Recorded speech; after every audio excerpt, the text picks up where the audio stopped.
Hello everyone, welcome to GATE Academy. तो आज हम लोग कर्ल के बारे में बात करने वाले। कंसेप्ट ऑफ कर्ल, डाइवर्जेंस पढ़ चुके हैं, लेकिन डाइवर्जेंस के कुछ क्वेश्चंस, दो तीन चार अच्छे क्वेश्चन बचे हुए, उन क्वेश्चन को मैं डील कर लेता हूं। उसके बाद फिर अपन कंसेप्ट ऑफ कर्ल के बारे में बात कर लेंगे, ठीक है। तो स्टार्टिंग के दो चार क्वेश्चन पहले देख लीजिएगा, क्योंकि डाइवर्जेंस हम पढ़ ही रहते हैं, कर्ल तक पहुंच गए।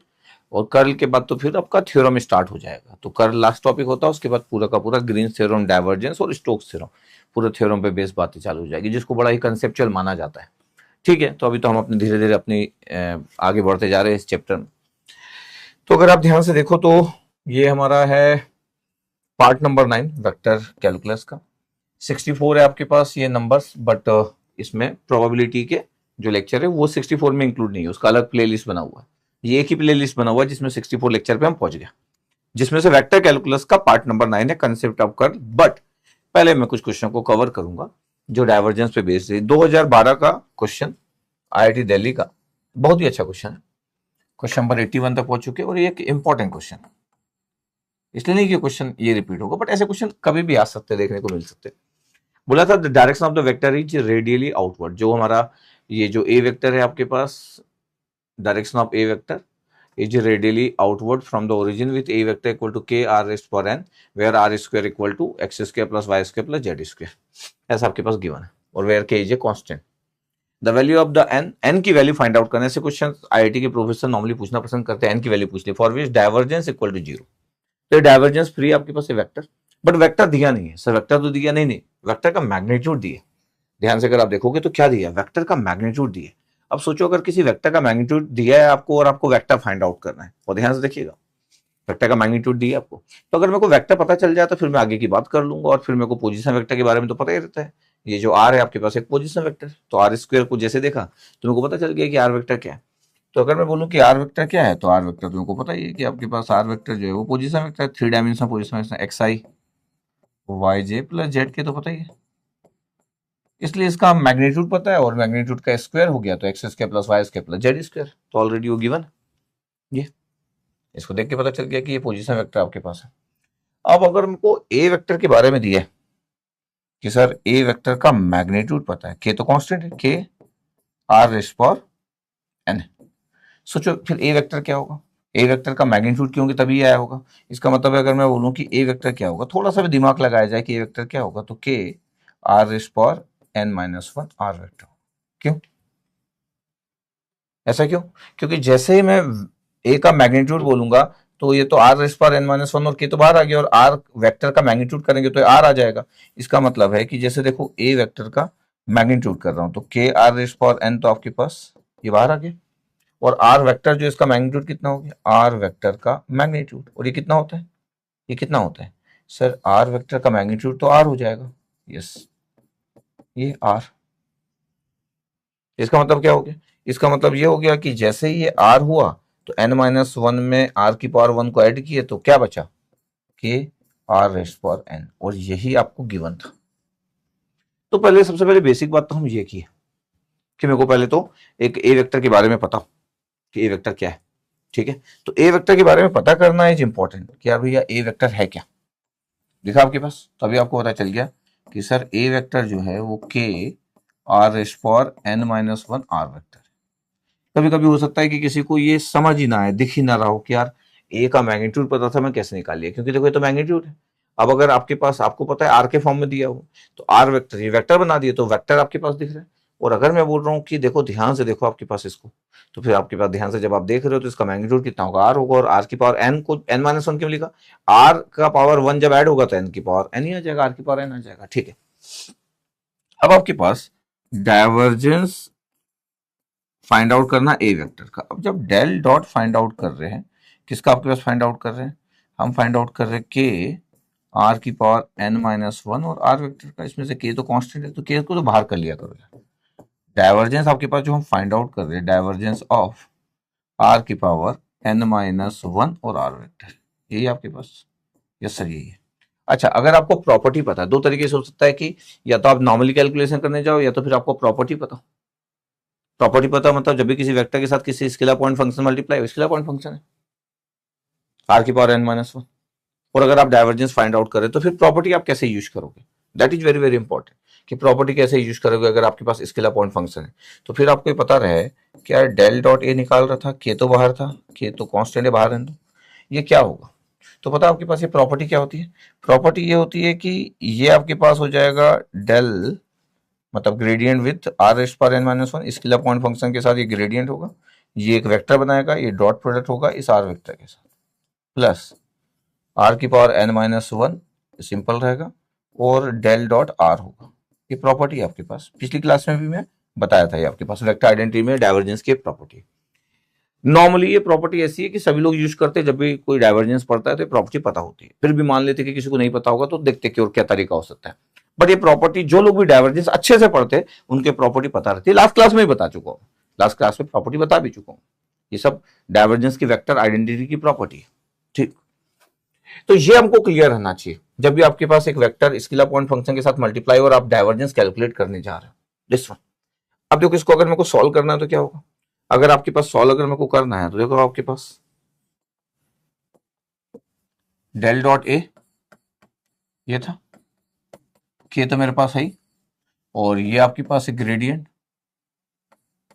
आर की पावर एन माइनस वन, ये डॉट प्रोडक्ट है आर वेक्टर के साथ, फिर आर की पावर एन माइनस वन है, और फिर ये है डेल डॉट आर, ये इतना। यस सर, इसका प्रॉब्लम नहीं है, इसका प्रॉब्लम क्यों नहीं है, क्योंकि divergence of r vector positional vector आपके पास जो होता है वो 3 होता है। पता ही आप कैसे, पिछली क्लास में कर चुके हैं। आर वेक्टर जो होता है वो एक्स आई होता है, प्लस वाई जे होता है, प्लस जेड के होता है। और जैसे मैं डाइवर्जेंस डॉट आर की बात करता हूं तो मेरे को पता है कि डेल एक्स इसका कोफिशिएंट आर एक्स का, ये आर एक्स का कोफिशिएंट, फिर डेल वाई मतलब आर का जो कोफिशिएंट होगा वाई वाला r y, plus del by del Z, और ये आर जेड। अब आर एक्स की वैल्यू तो 1 एक्स है, तो del by del x x का डिफ्रेंसिएशन करेंगे 1 आएगा, आर वाई भी वाई है तो डेल बाई डेल वाई 1 आएगा, और ये तो टोटल 3 आ जाता है। ये नॉर्मली हमको पता होता है, और ये सबसे आसान है किसी पोजिशन वेक्टर का डाइवर्जेंस जो कि फिक्स है 3। ये अपने को पता है, आर की पावर एन माइनस वन तो बाहर ही है। अब बचा अपने पास ये, अब डेल का अगर आपको याद होगा थोड़ा बहुत भी, अगर आपके पास प्रॉपर्टी में कि डेल अगर मेरे को फाइंड आउट करना है और एफ ऑफ आर का निकालना है, फंक्शन ऑफ आर है, तो कितना होता है f days r, r vector divide by r, ये मैग्नीट्यूड है आर का, आर वेक्टर का। तो अगर मेरे को डेल अगर फाइंड आउट करना है ग्रेडियंट डेल आर की पावर एन माइनस वन का, तो एफ डेस आर क्या होगा, इसको डिफरेंशिएट करो तो एन माइनस वन होगा, और आर की पावर एन माइनस टू हो गया, ये डिफरेंशिएशन हो गया, is the F days R आ गया। अब आपके पास क्या बचा, अब आपके पास बचा है r vector divide by r, यही बचा है। अच्छा, अब डॉट प्रोडक्ट विथ आर है, तो इसका मतलब ये हो गया कि डेल आर की power n minus one dot product with r है, ये देखो आर, तो ये आर के साथ जब डॉट प्रोडक्ट होगा तो आर स्क्वायर हो जाएगा, तो एन माइनस वन आर की पावर एन माइनस टू, और आर डॉट आर कितना हो गया, आर डॉट आर जो हो गया वो कितना हो गया, आर स्क्वायर हो गया, डिवाइड बाई आर तो था, ये आ गया आर डॉट आर स्क्वायर हो गया। इतना क्लियर रहना चाहिए। अगर मैं अलग से लिख दूं कि आर डॉट आर भी आर स्क्वायर होगा, इतना क्लियर रहना चाहिए आपको। अच्छा, जब ये सॉल्व हुआ तो एक आर से आर कैंसिल आउट हो गया, एक आर बचा, तो रिजल्ट कितना बचा, ये एन माइनस वन आर की पावर एन, और आर की पावर वन बचा, एन माइनस टू में आर की पावर वन ऐड करेंगे तो एन माइनस वन हो जाएगा, इतना बचा आपके पास ये वाला रिजल्ट, दिस वन। अब देखो आपके पास देखने में हो सकता है कभी कभी लग जाए कि बहुत बड़ा हो रहा है, लेकिन कुछ नहीं है, डेल डॉट ए है, ये के बाहर था, रिजल्ट कितना था आपके पास, देखो ध्यान से, डेल आर की पावर एन माइनस वन, ये आ गया एन माइनस वन आर की पावर एन माइनस वन। ठीक है, चलो आगे बढ़ते हैं। ये कितना आर की पावर एन माइनस वन है, आर की पावर एन माइनस वन है, और वो 3 आ गया, ये 3 किसका डाइवर्जेंस ऑफ आर, आर की पावर एन माइनस वन को बाहर निकालो, के तो बाहर था, आर की पावर एन माइनस वन है, ब्रैकेट में कितना बचा, एन माइनस वन प्लस 3 बचा, तो के आर की power n minus one bracket में कितना बचा सर, एन प्लस टू, ये है डाइवर्जेंस ऑफ ए वेक्टर। अब पता आपके पास क्या गिवन है सर, गिवन ये है कि ये डाइवर्जेंस फ्री है ए वेक्टर, तो del dot a is equal to zero, solenoidal vector है, डाइवर्जेंस फ्री है, ये जीरो कब होगा आपके पास, तो ये this term should be zero, तो के कांस्टेंट है आर की पावर एन माइनस वन और इन ब्रैकेट n प्लस 2। एक ही चीज आपके पास जीरो हो सकती है, के तो जीरो हो नहीं सकता, आर की पावर n माइनस 1। ये तो आपके पास मैग्नीट्यूड है पोजीशन वेक्टर का, ये जीरो कैसे होगा? तो इसका मतलब है कि ये भी जीरो पॉसिबल नहीं, ये भी जीरो पॉसिबल नहीं। तो इफ, तो ये एक ही पॉसिबिलिटी है कि n plus 2 is equal to zero, मतलब n की वैल्यू कितना है? -2। n की वैल्यू -2। ये तो हो नहीं सकता कि k जीरो हो जाए और r की पावर n माइनस 1। तो k not equal to zero, ये तो क्लियर है आपको। r की power n minus 1 not equal to zero, ये भी क्लियर। तो n माइनस 2 था, तो n की वैल्यू -2 आ गया। इसका मतलब ये क्वेश्चन इसलिए इतना अच्छा है क्योंकि इसमें सब कुछ यूज हो रहा है। कैसे सब कुछ यूज हो रहा है? इसमें आपके पास सब प्रॉपर्टी यूज हो जा रही है, जितनी भी प्रॉपर्टी आप अच्छे से जानते थे डाइवर्जेंस की, सब कुछ यूज हो जा रहा है। मतलब इस टाइप के क्वेश्चन जब भी कोई सॉल्व करेगा, उसके पास एक कॉन्फिडेंस वाला फैक्टर होगा, उसको बहुत कॉन्फिडेंस होगा अपने पे, उसको पता होगा कि yes I can do anything. उसको एक गुड कॉन्फिडेंस होगा अपने आप पे, जब भी वो इस टाइप की चीजों को हैंडल कर पाएगा। 2012 का क्वेश्चन है, लेकिन इतनी चीजें बनना चाहिए। आपको ये बोल सकता है कि सर मेरे को तो सर यहां तक तो क्लियर था ये, और उसके बाद ये मेरे को प्रॉपर्टी नहीं पता थी, ये जो थी आपके पास में कोई प्रॉपर्टी नहीं पता थी। डाइवर्जेंस मेरे को फाइंड आउट करना था, ए वेक्टर मेरे पास ये था, ये मेरे को फाइंड आउट करना था, डाइवर्जेंस अब इक्वल टू जीरो था। तो मैं सर ऐसा अगर करता तो कैसे होता? ठीक है, चलो देखते हैं। अगर मैं बोलूं कि चलो मेथड 2 की बात कर लेते हैं, मेथड 2 बेसिक कंसेप्ट की बात कर लेते हैं कि भाई बेसिक थॉट क्या होता है। बेसिक थॉट क्या होता है? अच्छा, सोचना बहुत इंपॉर्टेंट है। कभी कभी क्या होता है, हमको कुछ चीज पता है लेकिन हम बेसिक थॉट नहीं सोचते। क्यों? क्योंकि हमको तो फॉर्मूला पता है, हम ये मानते हैं कि हम भूलेंगे नहीं कभी भी, या हमको कभी डाउट नहीं आएगा। इसलिए basic thought is always important कि यार आर की पावर, आर वेक्टर आपको पता है, तो आर का आर तो वेक्टर सबको पता ही है कि x i y j plus z k. Yes sir. ये आर का मैग्नीट्यूड कितना होता है, जिसको सिर्फ आप आर बोलते हो? Sir under root x square plus Y square plus Z square, x square plus Y square plus Z square की पावर 1/2 अंडर रूट है। Yes sir. आर की पावर एन क्या होगा? आर की पावर एन कर दो, x square plus Y square Z square power n कर दो, तो n/2 आ गया। आर की पावर n माइनस 1 कितना होगा? X square plus Y square plus Z square, और n माइनस 1 की है तो n माइनस 1/2। ये आर की पावर n माइनस 1 है, आर की पावर n है, ये आर है। ये इतना आपके पास दिख रहा है, द बेसिक थॉट। अच्छा, मेरे को जो डाइवर्जेंस ऑफ ए आपके पास फाइंड आउट करना था, और मेरे पास रिजल्ट इतना था, कितना था शुरू में जो हम निकाल रहे थे, ये ए वेक्टर ही आपके पास, और डाइवर्जेंस ऑफ ए की वैल्यू 0 दी थी। तो चलो उसके बाद अपन कर लेते कि भैया ए वेक्टर क्या है। तो बोले ए वेक्टर जो है वो है के आर की पावर n माइनस 1 और आर, यही था आपके पास। और डेल डॉट ए आपके पास 0 दिया था, डेल डॉट ए की वैल्यू 0 दी थी ये। अब अगर मैं बोलूं कि देखो मेरे को आर के बारे में अगर मेरे को बात करना है कि क्या आपके पास, तो देखो ए वेक्टर की वैल्यू कितना हो गया? ए वेक्टर की वैल्यू कितना हो गया? ए वेक्टर हो गया के और x square plus Y square plus Z square की पावर n माइनस 1/2, और आर वेक्टर था आपके पास, तो कितना हो गया? X i plus y j plus z k, कितना हो गया ये ए वेक्टर। अब डेल डॉट ए अगर मैं परफॉर्म कर रहा हूं तो क्या होगा del dot a? Sir del by del x a x plus del by del y A y plus del by del z a z, this one ये। अब ये ए एक्स कोफिशिएंट क्या है, मैं सिर्फ एक ही को सॉल्व कर लेता हूँ। अच्छा, क्योंकि जब सिमिलर रहता है तो फिर आपको एक ही को सॉल्व करना है, बाकी सिमिलरली करके रख सकते हैं। ए एक्स क्या है? के तो आपके पास कुछ होता नहीं है, के तो कांस्टेंट है, बट फिर भी लिख लेता हूँ, x square plus Y square plus Z square power n minus 1/2 और x, इतना है। चलो अब मैं इसको del by del x a x find out कर लेता हूँ। क्या फाइंड आउट कर रहा हूँ? पहला वाला डेरिवेटिव x के रिस्पेक्ट में, फिर सिमिलरली y और z लिख लेंगे। तो ये बाय पार्ट हो गया, तो क्या बचा? के तो बाहर ही कर दो यार, ये पहला पार्ट हो गया, इसको डिफरेंशिएट कर लो। तो x square plus Y square plus Z square की पावर n माइनस 1/2 हो गया, और x का डिफरेंशिएशन 1 हो गया। फिर x लिख लो आप, फिर इसका डिफरेंशिएशन करना तो n माइनस 1/2 बाहर आ गया, n माइनस 1/2 बाहर आ गया, और x square plus Y square plus Z square, तो x square plus Y square plus Z square power n minus 1/2 था तो n माइनस 3 हो गया, बाई 2 हो गया, और एक्स स्क्वायर का 2x हो गया। इतना आपके पास आ रहा है, देखो ध्यान से। अच्छा, के का तो कांस्टेंट है तो इसलिए के का कोई यूज नहीं है, बट ये पहला टर्म तो ये था आपके पास x square plus Y square plus Z square, और पावर कितना है n-1/2। ठीक है, यहाँ देखो जरा ध्यान से, 2 से 2 कैंसिल आउट हो गया, ये 2 से 2 कैंसिल आउट हो गया, एक्स स्क्वायर आ गया, तो यस सर एक्स स्क्वायर आ गया, और क्या आ गया सर n-1 है, और sir X square plus Y square plus Z square, x square plus Y square plus Z square, power कितना है n-3/2। कितना आपके पास del by del x, partial derivative with respect to X, पहले coefficient का। अगर इतना आपके पास है, ठीक है, कभी कभी देखने में लगता है कि यार इतना बड़ा दिख रहा है, लेकिन होता नहीं, क्योंकि आपको एक इंजीनियर को इतना कॉन्फिडेंस होना चाहिए कि किसी चीज को अगर बहुत बड़े टर्म्स में अगर देख भी जा रहा है, इतना इशू नहीं आना चाहिए। अगर वो इन सब चीजों से डर जाएगा तो फिर बचेगा क्या जिंदगी में, नहीं।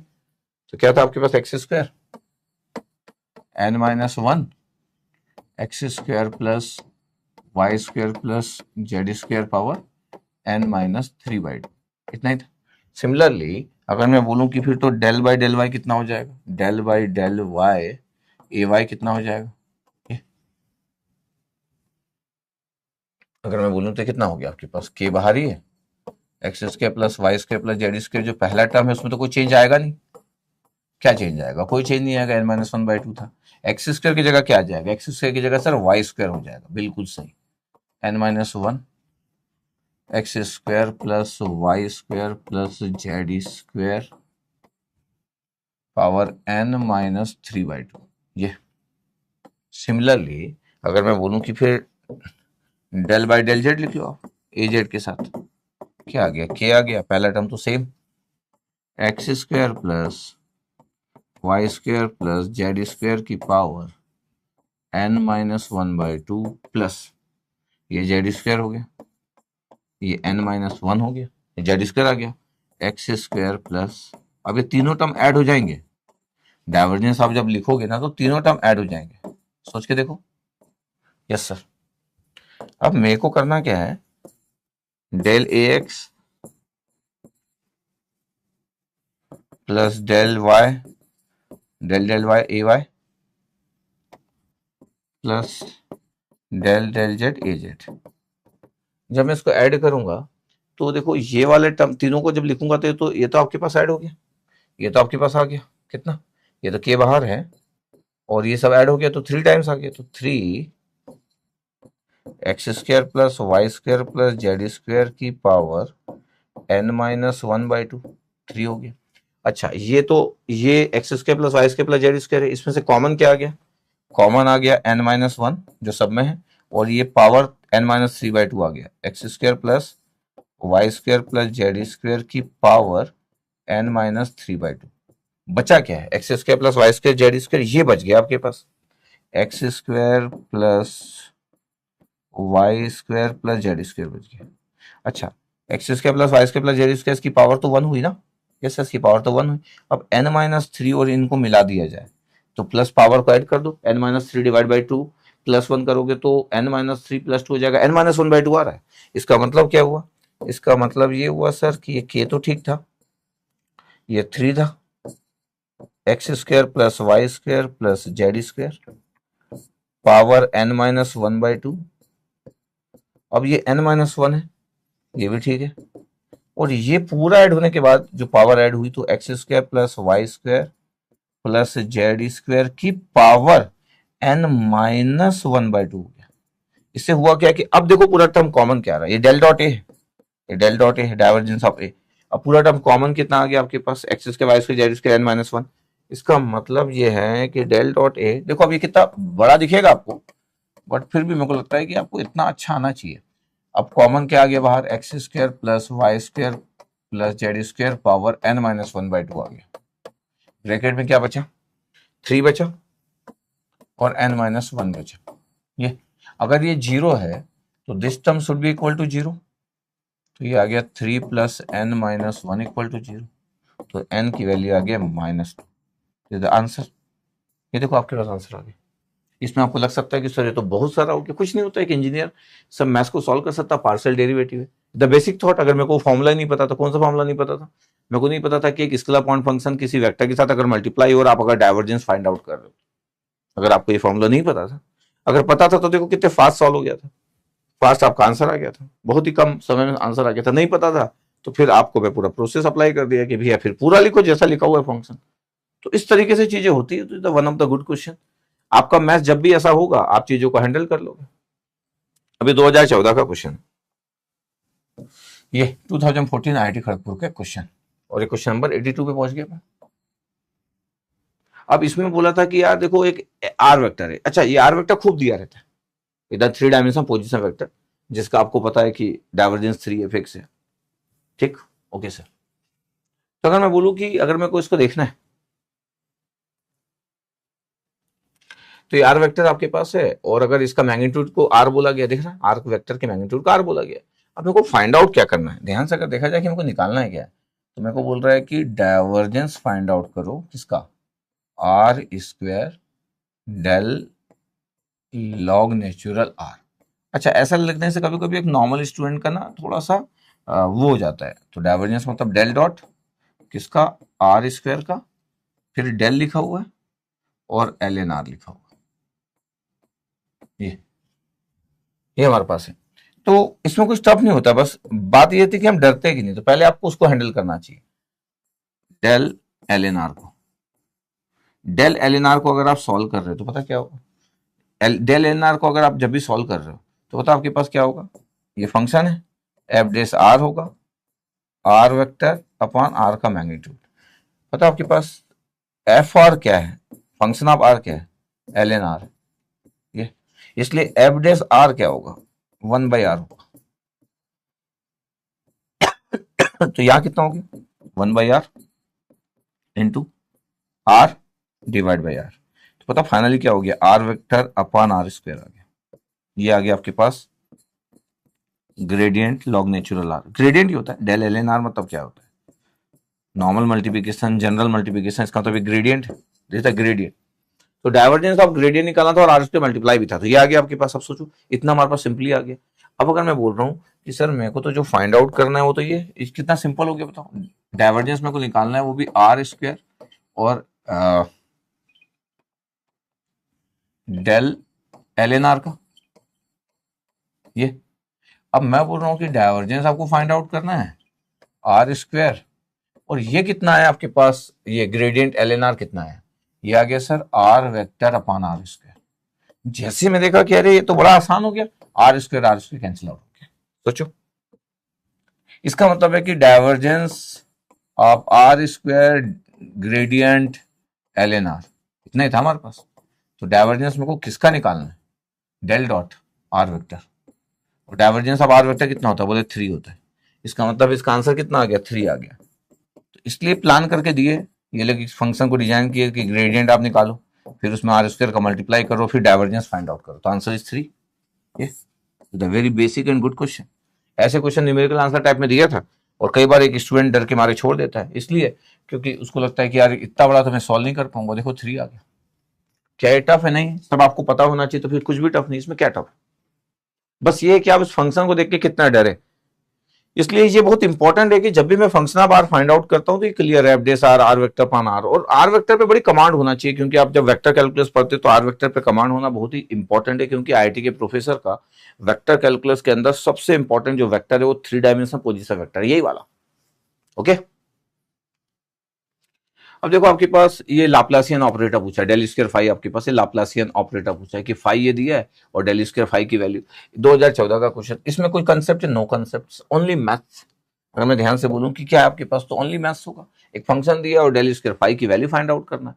अच्छा, अगर आपके पास मैं बोलूं कि डेल स्क्वायर फाई क्या होता है, अगर आपको याद होगा कि डेल स्क्वायर फाई में बोला भी हो कि डेल स्क्वायर फाई होता है डेल डॉट डेल फाई, ये, और डेल क्या होता है, del by del x i cap del by del y j cap. ये वेक्टर डिफरेंशियल ऑपरेटर है ना, डेल ऑपरेटर। ये मैं आपके लिए लिखता हूं बार बार, नहीं तो मैं भी डायरेक्ट भी लिख सकता था। ये डेल हो गया, ये डॉट प्रोडक्ट हो गया डेल फाई का। डेल फाई क्या होता है sir, del phi by del x i cap, ये फाई का ग्रेडियंट है, del phi by del y j cap plus del phi by del z k cap. अच्छा, बार बार हमको बाकी चीजें लिखना चाहिए। अच्छा, मैं चाहता तो देखो आई डॉट आई वन हो गया, तो मैं चाहता तो ऐसा लिख देता, del square phi upon del x square, second order derivative of phi with respect to x, second order derivative of phi with respect to y, और second order derivative of phi with respect to z. ये पहले step में भी लिख सकता था, क्या मैं पहले स्टेप में नहीं लिख सकता था? लिख सकता था, लोग तो पहला स्टेप ये लिखते हैं। बट मेरे को लगता है बार बार बातें होना चाहिए, कहां से आया ये, तो कुछ नहीं जाता है। आप जब आप रिवीजन करते थे, एग्जाम में थोड़ी ये करूंगा, एग्जाम में तो मैं यही लिखूंगा, बट पढ़ाते समय मैं ऐसी बातें इसलिए करते रहता हूँ क्योंकि कभी कभी हम इसको 2 3 4 बार लिखते और ये भूल जाते कि आया कहां से। तो ये प्रॉब्लम है कभी कभी, इसलिए कॉन्फिडेंस की कमी होती है। अब अगर मैं बोलूं कि सर मैं एक एक करके सॉल्व कर लेता हूँ, फाई को अगर मैं 2 बार डिफरेंशिएट करूंगा तो आ जाएगा वो आपके पास, क्यों नहीं आ जाएगा? Del phi by del x अगर मैं कर रहा हूँ तो del phi by del x कर लेता हूँ मैं पहले। Del phi by del x करूंगा तो कितना होगा? 3 और 2 6, 6x² हो गया, बिल्कुल सही है। y² और z⁴ तो कांस्टेंट होंगे, बिल्कुल ये आ गया del phi by del x. तो सिमिलरली सर फिर तो मैं डेल स्क्वायर फाई कर लूंगा, del square phi upon del x square, एक बार और डिफरेंशिएट कर दूंगा तो एक्स स्क्वायर का 2x आ जाएगा, तो 12 हो गया। तो 12x y² z⁴ ये आ गया आपके पास। Similarly del phi by del y कितना होगा? Del phi by del y with respect to y करेंगे तो 2y आ जाएगा, तो 2x³ था, 2y आ जाएगा तो 4 हो जाएगा, तो 4x³ और y² का 2y था तो y 2 तो सामने आ चुका है, और ये z⁴। बट अगर मैं एक बार और कर दूं del square phi upon del y², तो y गायब हो जाएगा, y का 1 हो जाएगा, तो 4x³ हो जाएगा, 4x³ और z⁴ ये आ गया। इतने में हमको आंसर पता चल जाता, 4x³ z⁴ है आपके पास, ये 4x³ आपके पास z⁴ तो 4x³ z⁴ आपके पास दिख रहा है आपको, 4x³ और z⁴ ऐसा दिख रहा है sir, 4x³ z⁴ 4x³ z⁴ 4x² नहीं हो सकता, ये नहीं हो सकता, तो इसमें से आएगा। एक कितना आया था आपके पास? एक आया था सर 12x y² z², तो 12x y² z⁴ इसी में से आया था, तो आंसर सी है। ये बिना सॉल्व किए हमको पता चल गया, ये बिना सॉल्व किए पता चल गया यार हमको कि यही आएगा del square phi upon del z²। हम चेक भी कर सकते हैं, हम चाहे तो चेक भी कर सकते हैं, लिख लेते हैं एक बार, आंसर तो पता चल गया मेरे को। फाई क्या है आपके पास? फाई है 2x³ y² z⁴, 2x³ y² z⁴, तो del phi by del z कितना होगा? Del phi by del z कितना होगा? 4 इधर आ गया तो 8x³ y² z⁵, फिर del square phi upon del z², तो एक बार और डिफरेंशिएट कर दे, तो 3z, तो 3 जैसे करूंगा तो 24 आ जाएगा, x³ तो था ही, y² तो था, और 3z² था, 3 सामने आ चुका, तो ये आ गया del square phi 24x³ y² z², यही आ रहा होगा 24x³ y² z² आ गया आपके पास, तो पूरा का पूरा आंसर आ गया। तो ये क्वेश्चन तो बहुत ही आसान सा हो गया, इन सब क्वेश्चन में तो रखा ही नहीं आपके पास। तो del square phi with respect to x second order derivative with respect to y second order derivative of phi with respect to z, पूरे टर्म्स को ऐड कर दिया। पहला था आपके पास 12xy², 12xy² z⁴, ऐसे था, यस सर, सेकंड ऐसे था, yes, 4x³ z⁴, 4x³ z⁴, और थर्ड कितना था?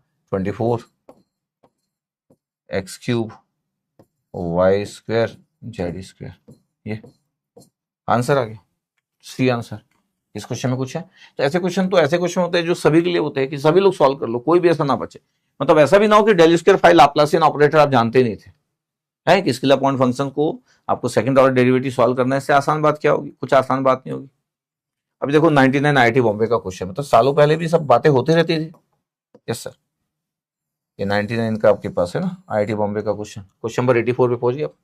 लिखा है for the function phi alpha x² y minus y³ to represent the velocity potential of an ideal fluid. Ideal fluid का आपके पास एक वेलोसिटी पोटेंशियल है आपके पास, ठीक है, स्केलर पॉइंट फंक्शन दिख रहा है, del square phi should be equal to 0, बोल रहा है कि ये del square phi should be equal to 0। ये ऐसे फंक्शन को हम हार्मोनिक फंक्शन भी बोलते हैं, पिछली क्लास में बोला था, बट ठीक है, del square phi should be 0, second order derivative.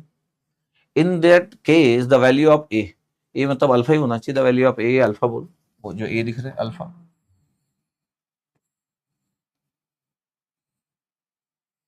The value of alpha. अब इसकी वैल्यू पूछा गया, ये तो बड़ा आराम से सॉल्व किया जा सकता है, क्योंकि मेरे को डेल स्क्वायर फाई अगर मेरे को फाइंड आउट करना है तो मेरे को लगता है कि ये ज्यादा टफ नहीं है। क्यों?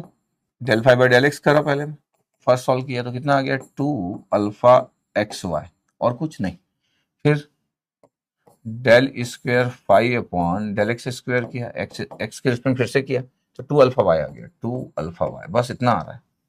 अच्छा, del phi by del y एक बार में भी कर सकता हूं मैं, 2 बार डिफरेंसेस में, एक बार में भी, और फिर भी अल्फा एक्स स्क्वायर -3 y², ठीक है। फिर अगर मैं बोलूं कि फिर से करूं विथ रिस्पेक्ट टू वाई, तो डेल वाई स्क्वायर हो गया, पहला वाला 0 हो गया, -6y हो गया, ठीक है। Del phi by del z कितना आ रहा है, क्योंकि ये भी अगेन आसान क्वेश्चन है, del phi by del z करेंगे तो सही, तो 0, तो del square phi upon del z square, sir है ही नहीं सर जेड का फंक्शन, तो आपके लिए और आसान हो गया, पूरा 0 ही। तो डेल स्क्वायर फाई की वैल्यू कितनी आ गई, अगर मैं बोलूं कि डेल स्क्वायर फाई की वैल्यू कितनी आ गई, तो आ गया आपके पास आंसर। अगर कोई बोल रहा है कि डेल स्क्वायर फाई की वैल्यू 0 है, उसमें भी आपके पास जेड का टर्म्स नहीं है, तो कितना आ गया, 2 अल्फा वाई आ गया और -6y आ गया इक्वल टू 0, तो 2 alpha Y equal to 6y, ये वाई वाई कैंसिल आउट, तो अल्फा की वैल्यू 3 आ रही है भाई, अल्फा इक्वल टू 3 से आसान तो कुछ हो नहीं सकता, अल्फा की वैल्यू 3 आ रही, चेक कर लो।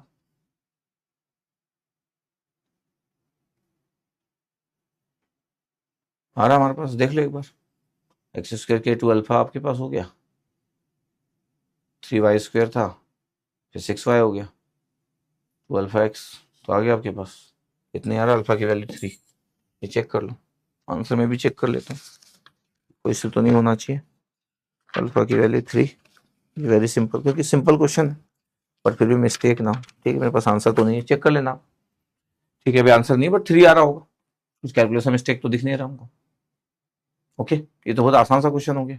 यस सर, ये 2025 इस साल का क्वेश्चन है, आईआईटी रुड़की का इस साल का क्वेश्चन, क्या आपके पास क्वेश्चन नंबर 85 पे पहुंच चुके हैं हम लोग, वेक्टर कैलकुलस में इतने सारे क्वेश्चन करवाते जा रहा हूँ।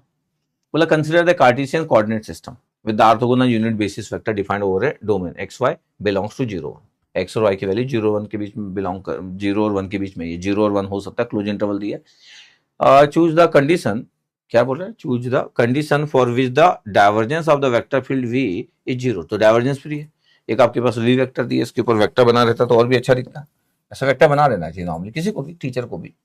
तो ये आपके पास हो गया ए एक्स आई, आ गया ए x i minus B Y जे 0, और बोल रहा है कि डाइवर्जेंस आपके पास 0 होगा, तो ये वी वेक्टर आपके पास, और अगर मेरे को कोई बोल दे रहा है कि divergence of v equal to 0, तो बताओ आपके पास तो डाइवर्जेंस तो आप सॉल्व कर लोगे, क्योंकि आपको डाइवर्जेंस तो पता ही है, और ऊपर से del v by del x हो गया आपके पास, ये वी एक्स आ गया, ये वी वाई हो गया, और वी जेड तो 0, अगर मैं बोलूँ कि क्या क्या मेरे को दिख रहा है, तो आप बोलो कि सर देखो वी एक्स कितना दिख रहा है, ये ए एक्स दिख रहा है सर, बिल्कुल सही है, वी वाई कितना दिख रहा है सर, -by दिख रहा है, और वी जेड कितना दिख रहा है 0, इतना तो है ही हमारे पास, क्योंकि जेड का तो कोई कोफिशिएंट नहीं है।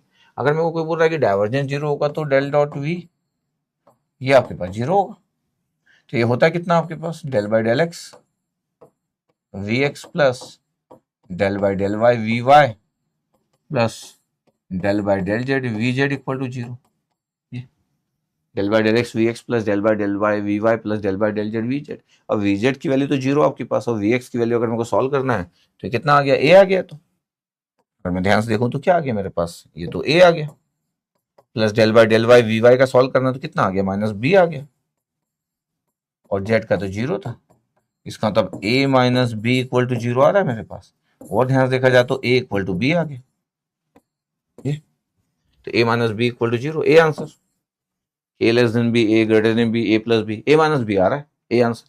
ये साल का क्वेश्चन, तो 10 सेकंड का, 20 सेकंड का क्वेश्चन था, 10-15 सेकंड का, इट्स वेरी वेरी सिंपल। इसका मतलब है कि इतने सिंपल क्वेश्चन आएंगे, क्यों नहीं आएंगे, 2025 इसी साल का क्वेश्चन है, क्यों नहीं आएंगे।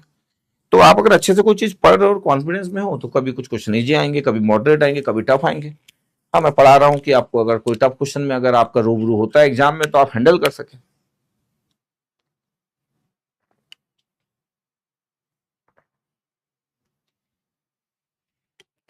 अब जैसे ये क्वेश्चन था, ये क्वेश्चन सभी लोग बना लिए होंगे, ये क्वेश्चन सॉल्व करने के लिए मेरी नीड नहीं है, इसको कोई भी सॉल्व कर सकता है, इवन ये क्वेश्चन सॉल्व करने के लिए मेरी नीड नहीं है, ये क्वेश्चन को सॉल्व करने के लिए मेरी नीड नहीं है, ये इन जनरल भी आप पढ़ते होंगे तो बना लेते होंगे, बट इस टाइप की चीजें थोड़ी सी डील करने के लिए आप मेरे से बहुत अच्छे से समझो, एक अच्छे क्वेश्चन में सोच क्या होना चाहिए। जैसे इसके पहले वाला क्वेश्चन था, ये एन की वैल्यू -2 वाला, ये आपको सीखना है कि मैं शॉर्टकट और फुल फॉर्म में भी सॉल्व करना पसंद करता हूं, क्या शॉर्टकट अगर है भी है तो क्या इशू है। आपको आपको सब कुछ आना चाहिए, किसी भी सिचुएशन को आपको हैंडल करते आना चाहिए। आप ये एज्यूम नहीं कर सकते कि आपको हर फॉर्मूले पता हो, आप ये एज्यूम नहीं कर सकते कि आपको रिजल्ट एग्जाम में याद रहेगा। तो उस सिचुएशन को भी आपको हैंडल करते आना चाहिए, और अगर आपको याद रहता है तो ये तो बहुत ही अच्छी बात है। अब अपन आगे कर्ल पे, जब मैं बोलता हूं कि यार कर्ल की बातें जब हम करते हैं कि अब मेरे को कर्ल से रिलेटेड बात करना है, तो कर्ल का बेसिक मीनिंग क्या होता है? रोटेशन। जब आपको याद है राइट हैंड रूल जब मैं पढ़ा था, राइट हैंड थंब रूल पढ़ा था, तो मैं बोला था ये जो फिंगर से इसको कर्ल करो, मूव करो, रोटेट करो। याद है आपको? राइट हैंड थंब रूल पढ़ा था। राइट हैंड थंब रूल जब हम बात कर रहे थे कि ए वेक्टर और बी वेक्टर का क्रॉस प्रोडक्ट कर रहे, तो ए से बी के साइड में आइए, अगर ए इधर है बी इधर है तो ए से बी के साइड में आइए, और जो फिंगर है उसको कर्ल कीजिए, इसको रोटेट कीजिए फिंगर को। तो meaning of curl that means the rotation. तो हम यहाँ पे एक वेक्टर के रोटेशन की बात कर रहे हैं कि किसी वेक्टर के रोटेशन को हम कैसे डिस्क्राइब करेंगे, तो वो हम कर्ल के थ्रू डिस्क्राइब करते हैं। तो इन जनरल की पे वेक्टर पॉइंट फंक्शन है, is defined and differentiable at each point in some region of space, then curl of F is denoted ऐसे कर्ल एफ। यहाँ पे ये एफ कैपिटल जबरदस्ती हो गया, जब आप लिख ही रहे हो कि स्मॉल एफ का वेक्टर, तो स्मॉल एफ का वेक्टर दिखना चाहिए। ये मेरी टीम वाले से हो गया होगा। F vector is denoted by curl F या डेल क्रॉस एफ। तो ये तो क्रॉस प्रोडक्ट होता है डेल ऑपरेटर के साथ। अच्छा, डेल ऑपरेटर के साथ जब क्रॉस प्रोडक्ट होता है तो आपको पता है कि जब क्रॉस प्रोडक्ट करते हैं तो ये आई जे के हो गया, और ये पहला डेल है तो डेल के कोफिशिएंट हो गए, और फिर एफ के कोफिशिएंट हो गए, F x F y z. ये एफ के कोफिशिएंट है, एफ एक्स एफ वाई और एफ जेड। तो ये कर्ल आपके पास ऐसा लिख लीजिए। अच्छा, इसके बाद वाला रिजल्ट याद रखने की जरूरत नहीं, देयर इज नो नीड। इतना अच्छा डिटर्मिनेंट तो हमको सॉल्व करना आता ही है, इसलिए हम इसी को सॉल्व करेंगे। इसके बाद वाले ये रिजल्ट को याद रखें। अच्छा, इसको सॉल्व करोगे तो ये आना चालू हो जाएगा, दिख रहा है आपको, बट ठीक है, इसकी नीड नहीं है। इतने से हमारा काम हो जाएगा कि कर्ल क्या होता है। अच्छा, कई बार क्या होता है कि किसी से बहुत ज्यादा कर्ल के बारे में बात की जाए तो वो हो सकता है ज्यादा देर तक बात ना कर पाए, सिग्निफिकेंस की बात ना कर पाए, लेकिन उसको कर्ल निकालता आता हो। तो मेरे को लगता है कि क्या क्या स्टेप्स होना चाहिए। अब एक कंप्यूटर साइंस वाला है, उसको सिर्फ कर्ल पता होना चाहिए, उसको सिग्निफिकेंस की कोई नीड नहीं है। कि इलेक्ट्रॉनिक्स इलेक्ट्रिकल वाले को सिग्निफिकेंस पता होना चाहिए, क्योंकि वो इलेक्ट्रोमैग्नेटिक फील्ड में भी पढ़ते हैं, बहुत बात करते हैं, फिजिक्स का अच्छा खासा यूज करते हैं। सबसे ज्यादा जो यूज होता है फिजिक्स का, जिसमें वेक्टर की बात होती है, वो सबसे ज्यादा इलेक्ट्रॉनिक्स इलेक्ट्रिकल इंस्ट्रूमेंटेशन वाले यूज करते हैं। कुछ हद तक सिविल और मैकेनिकल वाले भी यूज करते हैं, है ना, वो भी उतना ज्यादा नहीं करते लेकिन करते हैं। लेकिन सब फिजिक्स की बात है, जब आप पढ़ते थे क्रॉस प्रोडक्ट एक इंपॉर्टेंट फैक्टर होता है, एक इंपॉर्टेंट कंसेप्ट होता है। अब हम क्रॉस प्रोडक्ट कर रहे हैं किसके साथ पता है? डेल ऑपरेटर के साथ। डेल ऑपरेटर का किसी वेक्टर के साथ क्रॉस प्रोडक्ट जो होता है उसको बोलते हैं कर्ल ऑफ एफ। अच्छा, कर्ल का मीनिंग तो मैं बताया। अच्छा, मैथमेटिकली तो हम सिंपल ये लिख लेते हैं, इसलिए कोई क्वेश्चन अगर आता है तो आपको सॉल्व करते आना चाहिए। बट अगर मैं फिजिकल सिग्निफिकेंस की बात करूं कि फिजिकल सिग्निफिकेंस क्या होता है, तो फिजिकल सिग्निफिकेंस आपके पास होता है कि किसी वेक्टर को किसी पॉइंट के अराउंड में रोटेट करने की बात जब होती है, कि curl of A vector field measure क्या करता है? Tendency of the field to rotate around a point. ये होता है आपके पास भाई significance. Physical significance is understood at a point. की फिजिकल सिग्निफिकेंस की बात करना है तो कर्ल ऑफ एफ को किसी पर्टिकुलर पॉइंट पे हम देखते हैं, और ये रिप्रेजेंट करता है capacity of vector field to rotate at point B. ये क्या रिप्रेजेंट करता है? कि किसी वेक्टर फील्ड की capacity to rotate at point B, कि कैसे आपके पास रोटेट होगा। इसका मतलब एक्चुअली रोटेशन ऑफ वेक्टर यही डिस्क्राइब करता है। तीन ही चीज तो थी यार, ग्रेडियंट, डाइवर्जेंस और कर्ल, और हम पहुंच चुके कर्ल में। तो curl that means the rotation किसी वेक्टर क्वांटिटी का, क्योंकि कर्ल हमेशा वेक्टर क्वांटिटी का निकलता है। ओके, ठीक है। अब सपोज करो जैसे आपके पास कोई पॉइंट रखा है या कोई बॉल रखी है, मान लेते हैं कि कोई बॉल रखी है, और मेरे पास आपके पास ये स्ट्रेंथ है, ये एफ वेक्टर का स्ट्रेंथ है, ये आपके पास है, ये स्ट्रेंथ है, ये स्ट्रेंथ है। अब बॉल को आपको बताना है, इसमें कर्ल बताना है कि डेल क्रॉस एफ क्या होगा। तो कर्ल क्या होगा? ये आपके पास वेक्टर फील्ड है, और वेक्टर फील्ड, अच्छा मैं थोड़ा सा सिग्निफिकेंस बता दे रहा हूँ। वेक्टर फील्ड में हम रोटेशन की बात करते हैं कि रोटेशन क्या होगा। अब सपोज करें ये बॉल है, अब ये आपके पास जो है, ये इस बॉल को इस साइड में ले जा रहा है, ये इस साइड में आपके पास ले जा रहा है, दिख रहा है आपके पास ये। तो आपको ध्यान देगा कि ये इसकी ज्यादा स्ट्रेंथ है, तो ये ज्यादा स्ट्रेंथ से ऊपर जाएगा। ये अगर इस साइड जा रहा है तो इस बॉल को, ये बॉल ऐसी रखी है, मान लेते हैं कि बॉल रखी है ऐसी, ये। अब इस बॉल में अगर मैं इस डायरेक्शन में अगर ऐसे ले जा रहा हूँ बॉल को, ऐसे बॉल रख दिया और इस डायरेक्शन में ले जा रहा हूँ तो बॉल ऐसे घूमेगी। और अगर इस डायरेक्शन में अगर मैं, जो फील्ड आपके पास है इस डायरेक्शन में ज्यादा स्ट्रेंथ है, तो बॉल ऐसे घूमेगी। तो ज्यादा कहाँ पे घूमेगी? ऐसे घूमेगी। इसका मतलब ये हो गया कि ये बॉल ऐसे घूम रही है, इसका मतलब ये मूवमेंट क्या हो गया सर? ये मूवमेंट जो है एंटी क्लॉकवाइज है। अगर ध्यान से देखा जाए कि ये बॉल का जो मूवमेंट है, ये जो मूवमेंट दिख रहा है आपके पास, अगर मैं बोलूँ कि यार मूवमेंट क्या दिख रहा है, तो मूवमेंट में लिख सकता हूँ कि सर ये मूवमेंट जो है ना वो एंटी क्लॉकवाइज है। मूवमेंट जो है एंटी क्लॉकवाइज है। अच्छा, कभी कभी बोला जाता है, अच्छा समझना, सब कुछ समझना, ये मूवमेंट एंटी क्लॉकवाइज है, बॉल ऐसे घूमेगी। सर ऐसे क्यों घूमेगी? क्योंकि ये स्ट्रेंथ ज्यादा, अगर ये स्ट्रेंथ ज्यादा होती तो हम बॉल को ऐसे अगर घुमाते, ये बॉल रखिए आपके पास, ये बॉल ऐसे रखिए एक पी पॉइंट पे, बॉल को अगर मैं ऐसे, इसको ऐसे ऐसे कर रहा हूं तो बॉल ऐसे घूमेगी। तो ये जो होगा, ये वाला जो पॉइंट होगा आपके पास, इस बॉल को ऐसे घुमाएगा। आप ऐसे ऐसे करके ऐसे आपके पास ले जा रहे हो, ये फील्ड स्ट्रेंथ है, ये फील्ड है आपके पास, तो ये बॉल ऐसे घूमेगी, इसमें ऐसे घूमेगी, क्योंकि आप इस साइड से आपके पास लगा रहे हैं, बस ये ज्यादा स्ट्रेंथ है। तो सिग्निफिकेंस वाली बातें मैथमेटिक्स में ज्यादा होती नहीं है, फिर भी मैं थोड़ी सी बात कर देता हूं, क्योंकि मैथमेटिक्स में हम ईएमटी पढ़ते हैं तो बहुत सिग्निफिकेंस की बात करते हैं, क्योंकि वहां पे तो वही बात करना बहुत इंपॉर्टेंट है, इलेक्ट्रिक और मैग्नेटिक फील्ड की बात करना है जो ऑलवेज इंपॉर्टेंट। बट ठीक है, अब ये हो गया मूवमेंट एंटी क्लॉकवाइज। अच्छा, मैं आपको और भी तरीके से बताता हूं, ये मूवमेंट एंटी क्लॉकवाइज हो गया, और जब भी मूवमेंट एंटी क्लॉकवाइज होता है, इसका डायरेक्शन आउटवर्ड होता है। इसका डायरेक्शन क्या होता है? आउटवर्ड होता है, क्योंकि जब आप कर्ल फाइंड आउट करते हैं तो इसका जो एक वेक्टर होगा आपके पास, वो परपेंडिकुलर टू डेल ऑपरेटर होगा और परपेंडिकुलर टू एफ वेक्टर होगा, यही मतलब है। हम बोल रहे हैं कि ये डेल क्रॉस है, नल वेक्टर नहीं होगा, मतलब ये जीरो नहीं होगा, इसका मतलब इसमें रोटेशन हो रहा है, जब रोटेशन नहीं होगा तभी जीरो हो सकता है नल वेक्टर। अच्छा, डायरेक्शन ये आपके पास जो रहता है, ये जो डॉट आपके पास होता है डायरेक्शन, इसको आउटवर्ड बोलते हैं, आउटवर्ड, या आउटवर्ड आपके पास होगा। अच्छा, और तरीके से मैं आपको बताता हूं, और तरीका चेंज करता हूं। हाई स्ट्रेंथ से लेके लो स्ट्रेंथ में आप अपने ना, ये राइट हैंड थंब रूल जानते हो, आप ना फिंगर को मूव करो, जैसे ए क्रॉस बी में क्या करते थे आप, ये ए है, ये बी है,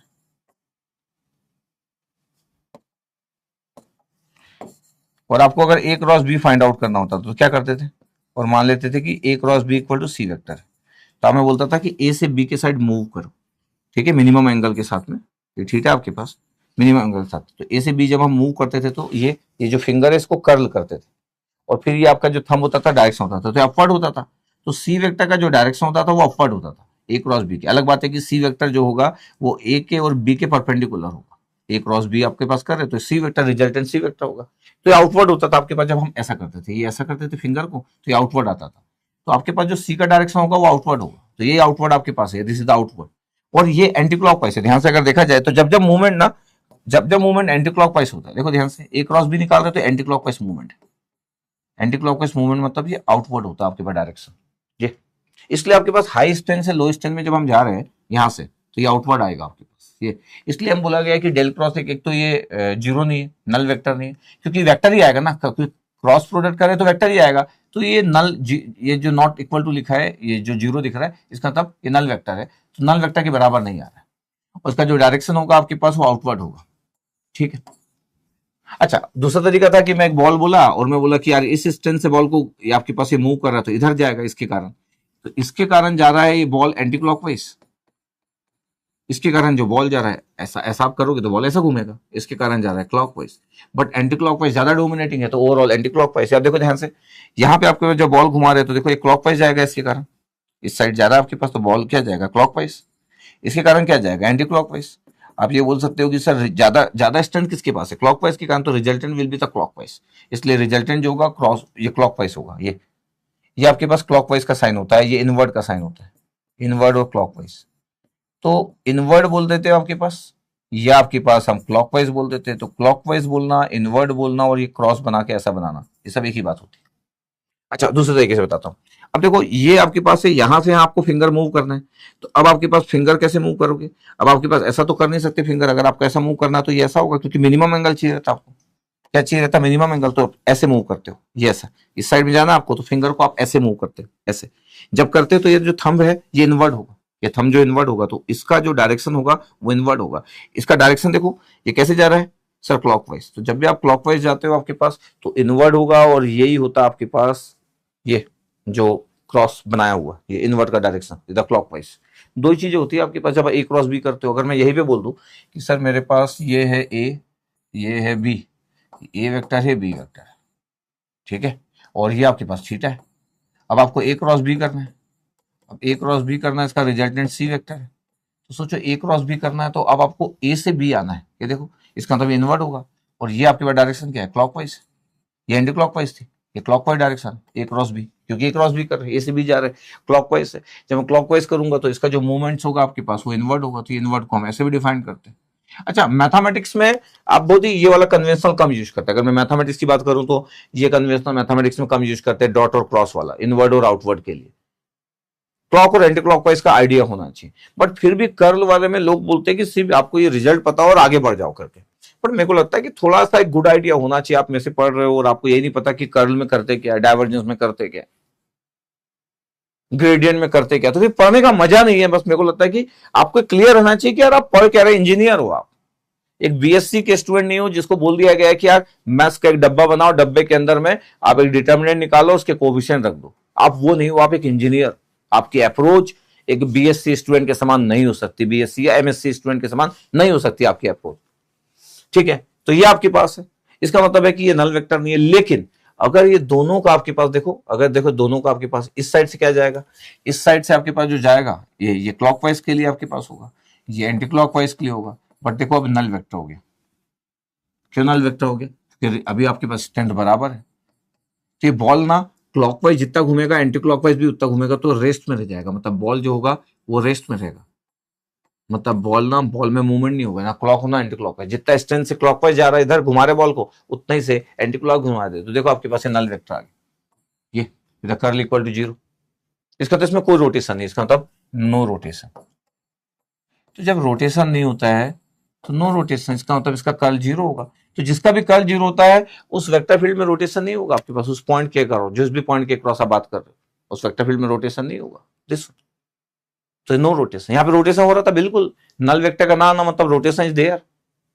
थोड़ा सा बता रहा हूं मैं, इसकी बड़ी स्टोरी बनाई जा सकती है, एक क्लास इसकी स्टोरी पे ही जाया जा सकता है। बट ठीक है, इलेक्ट्रॉनिक्स इलेक्ट्रिकल वालों को कभी मैं ईएमटी पढ़ाऊंगा तो मैं फिर बड़ी सी स्टोरी में जाऊंगा, हो सकता है बहुत देर तक बात करते रहो। बट ठीक है, मैथमेटिक्स पढ़ा रहा हूँ, सभी ब्रांचेस वाले पढ़ते हैं, केमिकल वाले हो, चाहे कंप्यूटर साइंस वाले हो, चाहे मैकेनिकल हो, सिविल हो, कोई भी ब्रांच हो। तो मेरा ऑब्जेक्टिव है कि पूरे लोग को अच्छे तरीके से कवर कर पाना। अब ये देखो आपके पास ये बॉल अगर रखी है, ये आपके पास मूवमेंट देखो क्या दिख रहा है, क्लॉकवाइज। ये बॉल दिख रहा है आपके पास, ये क्लॉकवाइज मूवमेंट है। ये वेक्टर, ये फील्ड है, वेक्टर फील्ड, ये क्लॉकवाइज मूवमेंट हो रहा है आपके पास। और क्लॉकवाइज जब मूवमेंट होता है आपके पास, तो मैं बता चुका क्लॉकवाइज मूवमेंट होता है, इसका मतलब क्या हो गया, डायरेक्शन इनवर्ड होता है, क्लॉकवाइज मूवमेंट। तो जब जब क्लॉकवाइज मूवमेंट होगा तो डायरेक्शन इनवर्ड होगा। और आपके पास ये रोटेशन हो रहा है, इसका मतलब है कि रोटेशन इज देयर, इसलिए नल वेक्टर नहीं हो सकता। और देखो क्लॉकवाइज मूवमेंट हो रहा है, इनवर्ड आपके पास होगा। ठीक है, अब देखो ये आपके पास है एंटी क्लॉकवाइज मूवमेंट। ध्यान से देखा जाए तो ये क्या है, एंटी क्लॉकवाइज मूवमेंट है सर। ये एंटी क्लॉकवाइज मूवमेंट है। एंटी क्लॉकवाइज मूवमेंट जो होता है वो आपके पास आउटवर्ड होता है, तो डायरेक्शन देखो आउटवर्ड है, एंटी क्लॉकवाइज। तो आप ये बोलो चाहे आउटवर्ड बोलो। और जब भी रोटेशन होगा, if rotation is there that means null vector नहीं हो सकता। ये आपके पास क्लॉकवाइज था, ये क्लॉकवाइज था। या फिर आप बोल सकते हो कि ये आपके पास जो था क्लॉकवाइज, तो ये इनवर्ड था, ये इनवर्ड था। इतनी बेसिक बात है, इतनी बेसिक बात है। ये आपके पास ग्रेडियंट में आप जानते हो कि स्लोप की बात करते हैं, हमेशा हम स्लोप की बात करते हैं, कोई बात ही नहीं है। और डाइवर्जेंस में आपके पास हम बात करते हैं कि कैसे स्प्रेड हो रहा है आपके पास है। डाइवर्जेंस में हम बात भी की आपके पास कि वॉश बेसिन का भी एग्जांपल दिया था कि पूरा वो डाइवर्जेंस हो रहा है कि कन्वर्जेंस हो रहा है करके बात भी किए थे, अगर आपको याद होगा तो। डाइवर्जेंस की बात भी की आपके पास, किसी एक पॉइंट के अराउंड में सब चीजें स्प्रेड हो रहा है या सब चीजें कन्वर्ज हो रहा है। नेगेटिव डाइवर्जेंस का मतलब कन्वर्जेंस होता है। ये डाइवर्जेंस है आपके पास पॉजिटिव, ये नेगेटिव डाइवर्जेंस, इसका मतलब है कि कन्वर्जेंस हो रहा है आपके पास। तो डाइवर्जेंस हम वेक्टर फील्ड का निकालते ही है। ये आपके पास रोटेशंस को रिप्रेजेंट कर रहा है, किसी वेक्टर क्वांटिटी का रोटेशन हो रहा है। देखो आपके पास इस पॉइंट के अराउंड में, अब ये कैसे मूवमेंट दिख रहा है, ये देखो मूवमेंट कैसे दिख रहा है। इस पॉइंट के अराउंड में देखो वेक्टर क्वांटिटी ऐसे रोटेट कर, इस पॉइंट के अराउंड। ये रोटेशन क्या है, रोटेशन सर एंटी क्लॉकवाइज है। सोचो एक बार फिर से, यस सर एंटी क्लॉकवाइज है, ठीक है, गुड है। अगर ये रोटेशन आपको एंटी क्लॉकवाइज दिख रहा है तो ठीक है, फिर मैं बोल सकता हूँ कि ये आपके पास जो होगा, ये रोटेशन जब भी एंटी क्लॉकवाइज होगा तो ये आउटवर्ड होगा, तो ये आउटवर्ड का साइन बना हुआ, ये मूवमेंट एंटी क्लॉकवाइज हो रहा है। ये मूवमेंट क्या हो रहा है सर, एक क्लॉकवाइज हो रहा है, एक क्रॉस साइन बना है ना, क्लॉकवाइज हो रहा है। तो जब भी रोटेशन होगा तो क्लॉकवाइज होगा तो एंटी क्लॉकवाइज होगा। मैथमेटिक्स में इतना डिटेलिंग में कर्ल में नहीं जाते, सिर्फ क्वेश्चन बहुत पूछते हैं, क्वेश्चन बहुत पूछते हैं, लेकिन फिर भी 5-10 मिनट की बात है तो सब चीज समझना है अपने को। वो लोग मैथमेटिक्स बहुत चाहते हैं, तो ठीक है, इट्स ओके। ये देखो, ये इसका मतलब कर्ल में हम ये देखेंगे कि जो वेक्टर फील्ड है वो रोटेट कैसे हो रहा है, एंटी क्लॉकवाइज की क्लॉकवाइज, रोटेट हो रहा है कि नहीं हो रहा है। यहां पे हम देखते हैं कि वो स्प्रेड हो रहा है अपने एक पॉइंट से या उस पॉइंट पे कन्वर्ज हो रहा है। और यहां तो हम स्लोप की बात करते हैं, तो ग्रेडियंट, यही 3 पैरामीटर, यही 3 क्वांटिटी हम पढ़ रहे हैं। यहां पे हम स्केलर फील्ड की बात करते हैं, स्केलर फील्ड की बात करते हैं आपके पास, और यहां पे आपके पास फाइल लिखा है फील्ड को।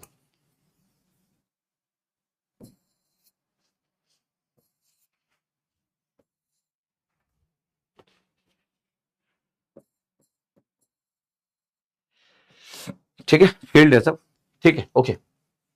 अब देखो इरोटेशनल वेक्टर क्या होता है, तो हम बोल रहे हैं कि यार हम तो बात ही करते हैं रोटेशन की, तो a vector point function f is said to be irrotational vector if curl is equal to zero. इसका मतलब है कि किसी भी वेक्टर क्वांटिटी का अगर कर्ल जीरो हो गया तो वो इरोटेशनल वेक्टर होगा।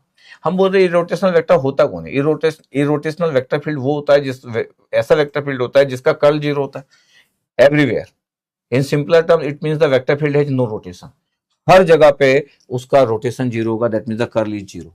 तो ये आपके पास एक पॉइंट था, ये पॉइंट है, इट्स वेरी सिंपल। कहीं पे भी अगर इरोटेशनल बोला इसका मतलब कर्ल उसका जीरो होना चाहिए। किसी जगह पे अगर बोला है सोलेनाइडल फ्री होना चाहिए, इसका मतलब उसका डाइवर्जेंस जीरो होना चाहिए, मतलब या डाइवर्जेंस फ्री या सोलेनाइडल वेक्टर बोल रहे हैं तो डाइवर्जेंस फ्री मतलब डाइवर्जेंस जीरो होना चाहिए, कर्ल फ्री मतलब कर्ल जीरो होना चाहिए। तो कर्ल फ्री वर्ड कम यूज करते हैं क्योंकि कर्ल से फ्री होना मतलब कर्ल का जीरो होना, इसलिए इरोटेशनल और रोटेशनल बात करते हैं। तो इरोटेशनल मतलब रोटेशन जहां ना हो, और कर्ल रोटेशन को रिप्रेजेंट करता है। तो टर्मोलॉजी क्लियर है आपको? इतना क्लियर? अब देखो बेसिक पॉइंट्स है, क्या बेसिक पॉइंट्स है? It is only valid for vector point function, एक वेक्टर पॉइंट फंक्शन के लिए होता है, ये डाइवर्जेंस में भी यही होता है। Yes sir. Curl is basically used to find the rotation of vector quantity, सही है। If curl of F vector is zero then F vector is termed as a irrotational vector, बिल्कुल सही बात, बिल्कुल सही बात। इतना क्लियर हम लोग को? Okay sir. तो मैं क्या करता हूं, अभी आपको कुछ एग्जाम्पल दिखाता हूं।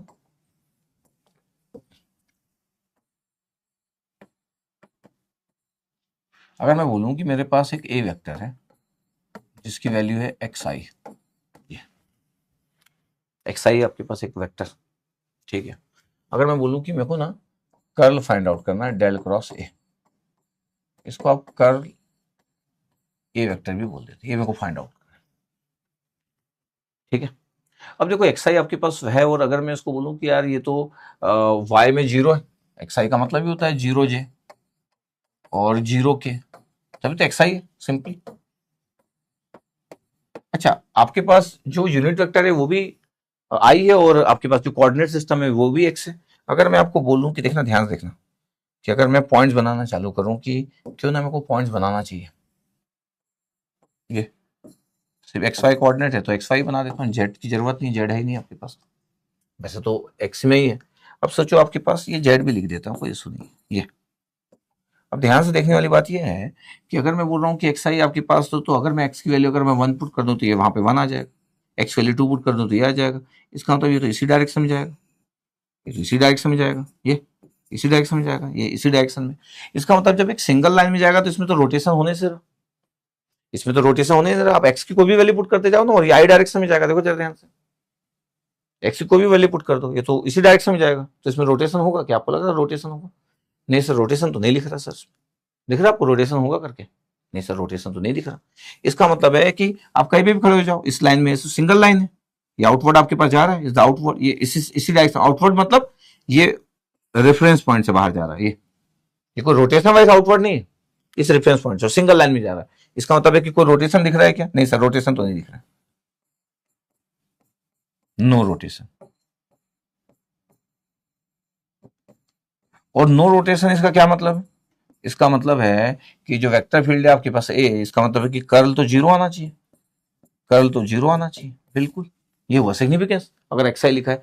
अब अगर मैं इसको बोलूं कि सर मेरे को इसको सॉल्व करना है, तो ठीक है, सॉल्व कर लेते हैं। आई जे और के और डेल का coefficient del by del x, partial derivative del by del y और डेल बाय डेल जेड, ठीक है। अब ए का coefficient A x A y z, एक बार तो ऐसा लिख देता हूं मैं आपको दिखे करके, ए एक्स ए वाई और ए जेड आपके लिए एक बार। अब चलो अगले स्टेप में अगर मैं बोलूं कि चलो मेरे को सॉल्व करना है आई जे और के, ये डेल बाय डेल एक्स है, डिटर्मिनेंट तो सभी को आता ही है, क्या है? ए एक्स की वैल्यू सर एक्स है, और ये जीरो और जीरो, ये देखो ध्यान से। अब अगर मैं बोलूं कि देखो सर आई कैप के साथ क्या आएगा, आई कैप के साथ क्या आएगा, ये cancel del by del y zero, del by del z zero, तो जीरो जीरो आ गए। माइनस जे कैप के साथ क्या आएगा सर, ये कैंसिल और ये cancel, del by del x zero zero, del by del z into x, derivative of z with respect to x तो जीरो ही होता है सर। फिर के वेक्टर के साथ क्या आएगा, ये cancel, del by del x zero, del by del y zero, तो zero minus zero. Finally result कितना है? फाइनली रिजल्ट आया zero i cap, zero j cap और जीरो के कैप। इसका तो नल वेक्टर आ रहा है, बिल्कुल कर्ल ऑफ ए जो आ गया वो नल वेक्टर आ गया, ये इज अ नल वेक्टर। इसका मतलब है कि इसमें नो रोटेशन है। इसका मतलब ए वेक्टर को आप इरोटेशनल वेक्टर बोल सकते हो, बिल्कुल। इसका मतलब है कि ये जो वेक्टर है इरोटेशनल वेक्टर हो गया, इरोटेशनल वेक्टर हो गया। तो एक्स आई, इसमें तो रोटेशन होने से रहा, इसमें तो रोटेशन होने से रहा, सोचो नहीं होना रोटेशन, देखो ना आप ध्यान से। अच्छा, लेकिन बात ये होती है कि कोई सिग्निफिकेंस में क्यों कोई जाना चाहेगा, क्वेश्चन है कि कोई सिग्निफिकेंस में क्यों जाना चाहेगा। इतना क्लियर रहना चाहिए आपको, इतना दिख रहा है? Yes sir. अब इस एक्स आई में आप एक्स की कोई भी वैल्यू ले लो, आप बोल सकते हो कि सर मैं एक्स की वैल्यू सर 1 लिया तो यहां जाएगा, 2 लिया तो यहां जाएगा, 3 लिया तो यहां जाएगा। आप ये भी बोल सकते हो क्या? आप, मेरे को लग रहा है कि आपके मन में ये भी चल रहा होगा कि सर एक्स की नेगेटिव वैल्यू नहीं ले सकता, कि बिल्कुल यार क्यों नहीं ले सकते सर, एक्स की नेगेटिव वैल्यू ले लिया तो बिल्कुल क्यों नहीं ले सकते। एक्स के लिए अगर मैं बोल रहा हूं यहाँ पे 1 लिया था मैं, यहाँ पे एक्स की वैल्यू 1 था, ये 1 था, यहाँ पे एक्स के लिए 2 लिया था। सिमिलरली मैं एक्स के लिए -1 भी तो बोल सकता हूँ, या एक्स के लिए -2 भी तो बोल सकता हूँ, बिल्कुल ये इसी लाइन में जाएगा। ये अगर मेरे को नेगेटिव वैल्यू में जाना है तो मैं इस डायरेक्शन में जा रहा हूँ, लेकिन ये लाइन सेम रहेगा, ये लाइन सेम रहेगा, ये ये ये लाइन सेम रहेगा, देखो ये एक ही लाइन में रहेगा, नो रोटेशन, चाहे एक्स की कोई भी वैल्यू हो। नो रोटेशन दैट मीन एक लाइन में आपके पास वेक्टर फील्ड मूव कर रहा है, तो रोटेशन कहाँ, रोटेट थोड़ी हो रहा है, ये रोटेट नहीं हो रहा है। अगर आप देखोगे कि ये इस पॉइंट पे अगर आप खड़े हो तो आपको दिखेगा कि इस पॉइंट पे अगर आप खड़े हो तो आपको दिखेगा कि सर ये तो आपके पास डाइवर्जेंस सर, ये तो सर आउटवर्ड जा रहा है सर। अगर मैं बोलूं कि अच्छा रोटेशन तो नहीं हो रहा है, ठीक है सर, नहीं है हो रहा है सर, ठीक है चलो अच्छी बात है। अगर मैं बोलूं कि इस फिगर को देख के डेल डॉट ए बताओ क्या होगा सर, डेल डॉट जे होगा तो डाइवर्जेंस है सर, तो डाइवर्जेंस इस जगह से देखो सब आउटवर्ड जा रहा है, तो सर ये पॉजिटिव होगा सर, ये पॉजिटिव होगा। और अगर मैं सॉल्व करूं डेल डॉट ए, तो अगर मैं सॉल्व करूं ए एक्स का कोफिशिएंट एक्स है, और अगर मैं डिफरेंशिएट करूं, अगर आपके डेल डॉट ए करना है ना, तो आई इसके साथ करना है, इसके कोफिशिएंट के साथ डिफरेंशिएशन, तो कितना आ जाएगा 1 आ रहा है, देखो सही तो बात है, ट्रू है एकदम, ये देखो ट्रू है। डाइवर्जेंस अगर मैं फाइंड आउट कर रहा हूं इसी ए वेक्टर का, तो इसका मतलब इसमें डाइवर्जेंस आपके पास पॉजिटिव है, इधर डाइवर्जेंस आपके पास फ्री नहीं है ये, और कर्ल आपके पास कर्ल फ्री है क्योंकि एक ही लाइन में है। तो जस्ट आपको सिग्निफिकेंस वाइज पता होना चाहिए, इसलिए एक सिंपल सा एक एग्जांपल लिया। आप अगर बोलोगे तो मैं एक और एग्जांपल ऐसा ले सकता हूँ, एग्जांपल 2 ले लेता हूँ। ये अगर मैं बोलूँ कि चलो ए वेक्टर करके मैं ले लेता हूँ, वाई जे ले लिया, ये लिखो वाई जे ले लिया। जब मैं वाई जे जब आपके पास ले रहा हूँ और मैं बोल रहा हूँ कि पहले मैं आपको सॉल्व करके भी दिखा देता हूँ, वाई जे लिया ना मैं आपके पास, तो डेल क्रॉस है। अगर मैं बोलूँ कि अगर इस जगह पे अगर आप देखोगे ना कि डेल डॉट ए कितना है, तो डेल डॉट ए कितना आ जाएगा, डेल ए एक्स तो आपके पास 0 आ जाएगा, डेल बाय डेल एक्स ऐसा होता है ना, del by del x a x plus del by del y, curl भी निकाल रहा हूँ a y plus del by del z a z. अब मैं बोल रहा हूँ कि डेल बाय ए एक्स तो है नहीं, तो 0 हो गया, और del by del y A y कितना हो गया वाई, तो वाई के रिस्पेक्ट डिफरेंशिएशन 1 और जेड का 0, देखो 1 आ गया, आया 1। इसका मतलब है कि ये तो आपके पास डाइवर्जेंस जब आप निकाल रहे होंगे तो डाइवर्जेंस मतलब क्या होता है आपके पास, स्प्रेड आउट होना अपने एक पॉइंट पे, तो सब बाहर जा रहा होगा। अगर किसी पॉइंट पे अगर मैं देखूं, अगर मैं कर्ल फाइंड आउट कर रहा हूं, फिर सिग्निफिकेंस में भी आता हूं, डेल क्रॉस है तो क्या होगा, i J k del by del x, del by del y और डेल बाय डेल जेड। क्या है भैया, कोफिशिएंट क्या है सर, एक्स आई का है नहीं, जे का, वाई सर, और के का 0, इतना ही है, बिल्कुल सर। अब मैं सॉल्व कर रहा हूँ, आई के साथ क्या आएगा, आई के साथ ये गया और ये गया, ये पूरा डेल बाय डेल वाई 0 और del by del z y के साथ 0 माइनस जे के साथ ये गया और ये गया, तो del by del x 0, del by del Z 0, तो 0 माइनस 0, ये प्लस के कैप के साथ कितना आ रहा है, ये आपके पास del by del x y का 0 और डेल बाय डेल वाई, ये इसका मतलब तो नल वेक्टर आ गया, बिल्कुल ये नल वेक्टर आ गया। इसका मतलब है कि ये डाइवर्जेंस फ्री तो नहीं है, लेकिन ये कर्ल फ्री है। अगर बोला जाए तो ये आपके पास दिख रहा है, आपके पास डाइवर्जेंस फ्री है नहीं, नहीं है सर, बट कर्ल फ्री है बिल्कुल। अब अगर मैं पॉइंट्स की बात करूं कि सर ये तो आप बता दिए कि मैथमेटिक्स बता दिए, अगर मैं सिग्निफिकेंस बात करूं कि एक ए वेक्टर है आपके पास और वाई जे और मेरे को अगर बात करना है आपके पास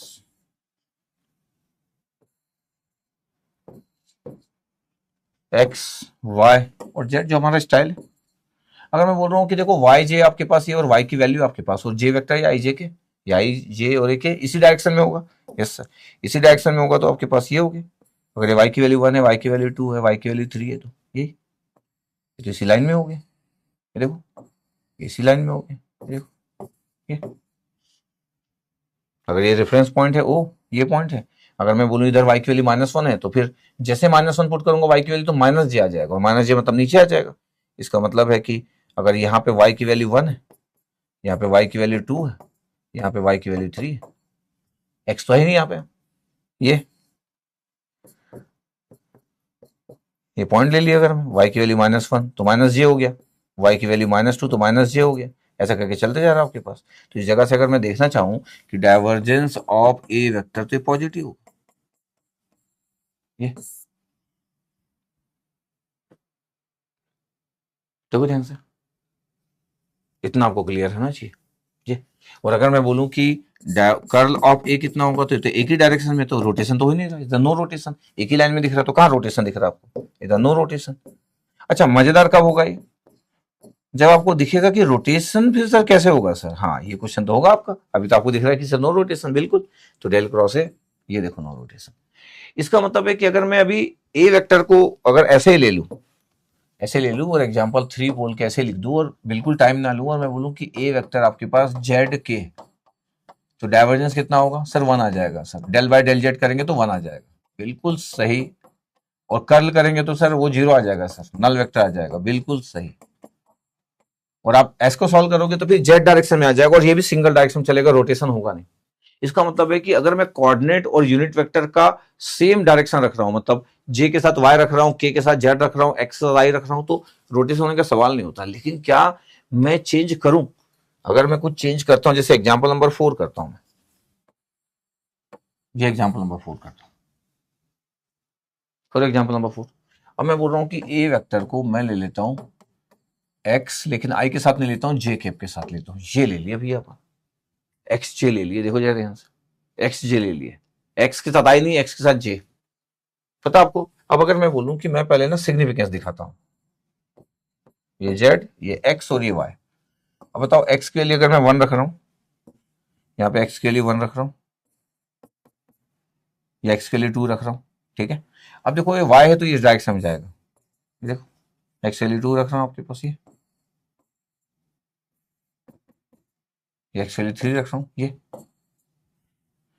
क्यों आपके पास ऐसा हुआ है सर, एक्स में आपके पास ये यूनिट वेक्टर तो जे है ना सर, तो ये जे है ना टूवर्ड्स, एक्स की वैल्यू तो एक्स एक्सिस में रखा आपके पास, ये पॉइंट्स बना लिया, और ये जे आपके पास, तो ये अगर सोचो ना एक्स की वैल्यू 1 रखूंगा तो कितना आ जाएगा, जे 1 जे, फिर 2 रखूंगा तो 2 जे आ जाएगा, 3 जे आ गया। बट सर अगर एक्स की वैल्यू में माइनस रख लिया तो, ये सही पूछे आप सर, एक्स की वैल्यू अगर मैं -1 पुट कर लिया तो क्या होगा, ये बिल्कुल सही, एक्स के लिए अगर मैं -1 पुट कर लिया तो यहाँ आएगा एक्स के लिए -1, बट वो होगा क्या, माइनस जे होगा और माइनस जे ये ऐसा आएगा। एक्स के लिए -2 पुट कर लिया तो बिल्कुल सही, फिर वो ऐसा आएगा, ये वेक्टर फील्ड ऐसे बनता है, फिर ये आपके पास माइनस ये ऐसे वेक्टर फील्ड बनता है। अब सोचो कि अभी मैं यहाँ पे एक बॉल रख ले रहा हूँ, ये एक बॉल रख लिया आपके पास, ये अब देखो आपके पास अगर मेरे को रोटेशंस करना आपके पास तो क्या हो रहा है, ये इस डायरेक्शन में बॉल जब ऐसे घूमेगी तो क्या होगा आपके पास, जब ये ऐसे बॉल घूमेगी तो ऐसे ऐसे बॉल जब घूमेगी तो क्या होगा, जब वेक्टर वेक्टर फील्ड आपके पास हो गया, ए वेक्टर आ गया, ए वेक्टर। अब ये बॉल आपके पास जैसे जैसे घूमेगी तो इसके कारण क्या होगा, इसके कारण बॉल ना कैसे घूमेगी, एंटी क्लॉकवाइज, ठीक है सर। अब ये देखो ये भी इसको नीचे खींच रहा है, तो ये भी इसको एंटी क्लॉकवाइज, तो ओवरऑल इसके कारण भी एंटी क्लॉकवाइज हुआ, ये इसके कारण जब इसको ऊपर ले जा रहे तो बॉल ऐसे करके जा रही है, ऐसे, और इसके कारण ये भी ऐसे करके जा रही, तो पूरा का पूरा anti clockwise movement. Anti clockwise movement मतलब अगर ये एक्स और वाई प्लेन में अगर आपके पास है तो इसका यूनिट वेक्टर जो होना चाहिए वो क्या होना चाहिए, अगर आपके पास आउटवर्ड, अगर मैं बोलूं अगर मैं ऐसा निकालू ऐसा करूं तो आउटवर्ड होगा। इसका मतलब है इसका जो रिजल्टेंट आना चाहिए के वेक्टर के स्टाइल में आना चाहिए। तो देखो एंटी क्लॉकवाइज, एंटी क्लॉकवाइज और एंटी क्लॉकवाइज में हम बोलते भी है कि ये ऐसा, ये नॉर्मली मैथ्स वाले लोग ये वाला यूज नहीं करते, दिस स्टाइल ये यूज नहीं करते मैथ्स में नॉर्मली, एंटी क्लॉकवाइज बोल दिए, आउटवर्ड बोल सकते हो आप। ये अब देखो आपको ऐसा दिख रहा है, इसका मतलब है कि इसमें रोटेशन हो रहा है, बिल्कुल ये बॉल रोटेट हो रही है एंटी क्लॉकवाइज डायरेक्शन में, तो रोटेशन इज देयर। इस फिगर में रोटेशन है, बिल्कुल रोटेशन है।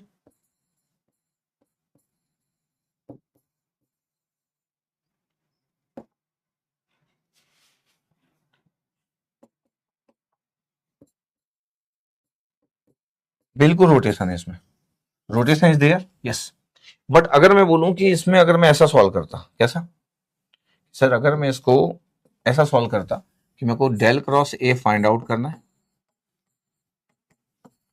ये आई मैथमेटिक्सली जे और के, देखना ध्यान से, डेल के coefficient del x, del Y del x, del by del y और डेल बाय डेल जेड, ये, और ए के कोफिशिएंट, आई का कोफिशिएंट नहीं है सर, वाई का कोफिशिएंट जो जे वाला है, ये जे का एक्स है और ये जेड जीरो, यही है।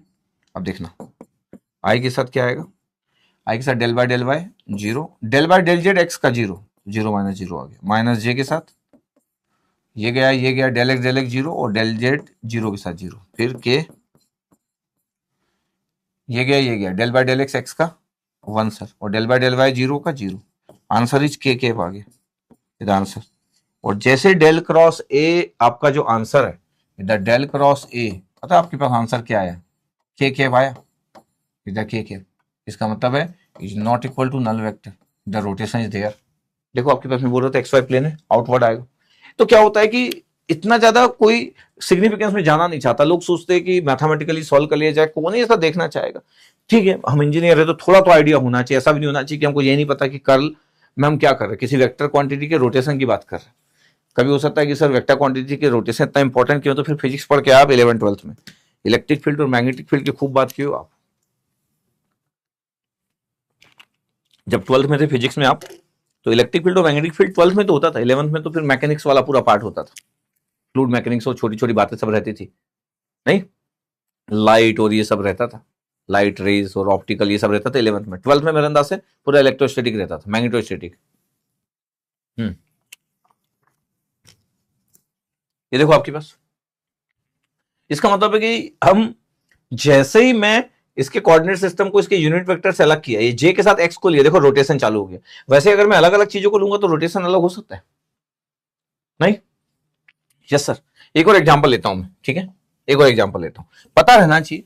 एग्जांपल 5 लिया कि यार एक वेक्टर ले लिया, ए वेक्टर, सपोज करो एक्स जे माइनस वाई आई, ऐसा ले लेता हूं, एक्स जे माइनस वाई आई, ये।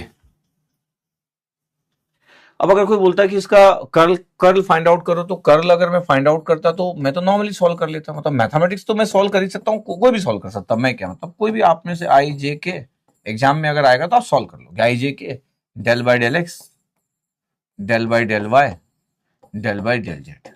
डेल बाय डेल एक्स क्या हुआ, आई के साथ क्या आ रहा है, माइनस वाई सर, आई के साथ माइनस वाई और जे के साथ एक्स है।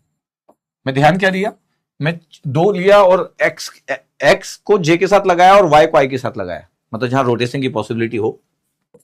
अब डेल क्रॉस ए अगर मैं फाइंड आउट कर रहा हूं, क्या होगा सर, आई के साथ, सर देखते हैं आई के साथ क्या होगा, sir del by del y zero, del by del z x के साथ जीरो सर, माइनस जे के भी ये गया, del by del x zero, del by del z minus y, ये भी जीरो आ गया है, और के के साथ क्या आया सर, ये जीरो ये गया, del by del x x का वन आ गया, minus of del by del y minus y, तो माइनस वन था, तो माइनस वन मिडिल का माइनस भी था, ये पता टू क्या आ गया, इसका मतलब रोटेशन इज देयर, बिल्कुल रोटेशन इज देयर। तो एग्जाम में क्वेश्चन आएगा तो हम सॉल्व कर लेंगे और बोलेंगे कि यार ये हमारा तो कर्ल आ गया टू के, वेक्टर क्वांटिटी इज टू के। अगर मैं सिग्निफिकेंस की बात करूं तो सच में क्या है, अगर मैं बोलूं कि ये जो वेक्टर दिख रहा है आपको, ये है क्या, क्या था भैया, एक्स जे कैप माइनस वाई आई कैप, ऐसे था, या माइनस वाई आई कैप, पहले कुछ भी लिख सकते हो, माइनस वाई आई कैप प्लस एक्स जे कैप, कुछ भी लिख सकते हो, कैसा भी। अगर मैं पॉइंट्स की बात करूं कि मैं क्या क्या पॉइंट्स ले रहा हूं, अगर मैं बोलूं कि मेरे को एक्स और वाई के पॉइंट्स लेना है, से पॉइंट्स ले लूंगा, एक्स और वाई के पॉइंट्स लेना, और ये वेक्टर है, यस सर। अगर मैं बोलूं कि मेरे को 1 0 लेना है, 0 1 लेना है, -1 0 लेना है, कुछ भी पॉइंट ले सकता हूँ, सिंपल ही पॉइंट कलेक्ट कर रहा हूँ, 0 -1 लेना है, ये ऐसे कुछ पॉइंट ले रहा हूँ, x1 और y0, x1 और y0, तो x1 और y0 तो कितना आ गया, x1 और y0 तो 0 आ गया, क्योंकि y0 तो और x तो j आ गया, बस j के 0 1 कर रहा हूँ तो x0 और y1 कर रहा हूँ तो -i आ गया, ध्यान से देखना, और -1 0 कर रहा हूँ, x -1 कर रहा हूँ तो -j आ गया, और 0 -1 कर रहा हूँ तो कितना आ गया, i। ये आपके पास एक वेक्टर आपके पास ये आ गया, ऐसा है। अब देखते हैं ध्यान से, ये x है, ये y है और ये z है। अच्छा, अपने को पता चल चुका कि रोटेशन तो होगा, चलो ये तो पता चल गया कि रोटेशन हो गया। चलो मैं पॉइंट्स की बात कर लेता हूँ, ये पॉइंट्स में बना लेता हूँ, इसको पॉइंट p ले लेता हूँ, इसको q ले लेता हूँ, इसको r ले लेता हूँ, इसको s, p q r s 4 point ले लिए।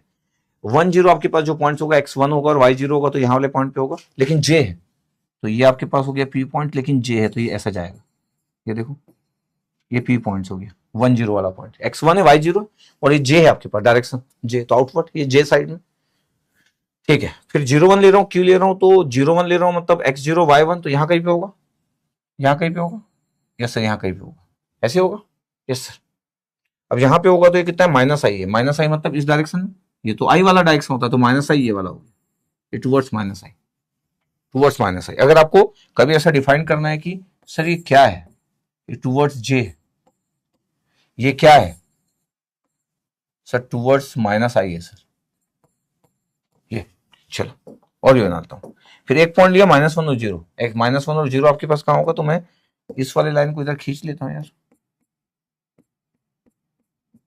ये खींच लिया, इस वाली लाइन को भी इधर खींच लेता हूँ, ऐसा खींच लिया, -1 और 0 x -1 और y0, तो -1 और 0 आपके पास यहाँ कहीं होगा, ठीक है। ये आपके पास पॉइंट कितना था, q वाला पॉइंट था। अब देखो -1 और 0 है, -j है, -j कहाँ पे आएगा, इस साइड, इस तरह ऐसा है, ये r वाला पॉइंट हो गया, ये इस साइड आया आपके पास, इस फिर आपके पास 0 -1 का आएगा, x0 y की वैल्यू -1, तो यहाँ पे कोई पॉइंट आया, ये y -1, ये s वाला पॉइंट है, बट इसमें वैल्यू कितनी है, i है, तो वैल्यू ऐसे आई आ रही है। इसका मतलब क्या हुआ, इसका मतलब हुआ कि ये वाला जो पॉइंट था ये किस साइड था, -j के, ये वाला जो पॉइंट था ये किस साइड था आपके पास, i के। अब ध्यान से देखो, आपके पास सिर्फ 4 ही पॉइंट लिए और देखो आपके पास ये रोटेशन होना चालू हो गया, रोटेशन देखो, ध्यान से देखो, आपके पास ये रोटेशन होना चालू हो गया। अगर मैं बोलूं कि देखो आपको क्या दिख रहा है, देखो रोटेशन होना चालू हो गया, देखो ऐसा रोटेट हो रहा है, ऐसा रोटेट होना चालू हो गया, वेक्टर ऐसा रोटेट होना चालू हो गया। किस डायरेक्शन में रोटेट होना चालू हो गया, देखो ध्यान से, एंटी क्लॉकवाइज डायरेक्शन में, इधर ACW रोटेशन चालू हो गया, ACW एंटी क्लॉकवाइज रोटेशन चालू हो गया, ये देखो ध्यान से। और पॉइंट्स मेरे XY प्लेन में है, तो जो भी पॉइंट्स में पुट किया जेड तो था ही नहीं आपके पास, तो देखो फिर आउटवर्ड आएगा आपके, anti clockwise that means outward होता है, इसका मतलब रोटेशन इज देयर, इसका मतलब इसमें कर्ल होगा, इस वेक्टर में कर्ल है, ये मतलब होता है। लेकिन ये जैसे जैसे हम आगे बढ़ते जाते हैं, टफ होते जाता है, तो फिर हम इसको अवॉइड करते जाते हैं, हमको लगता है यार ये सब नहीं करेंगे सर, कितना आसान है सर कि बिना ये जाने सिंपल, ये बिना सब जाने ये सिंपल निकाल तो दिए सर, 2 के निकल तो गया सर, आएगा तो आएगा, नहीं आएगा तो नहीं आएगा।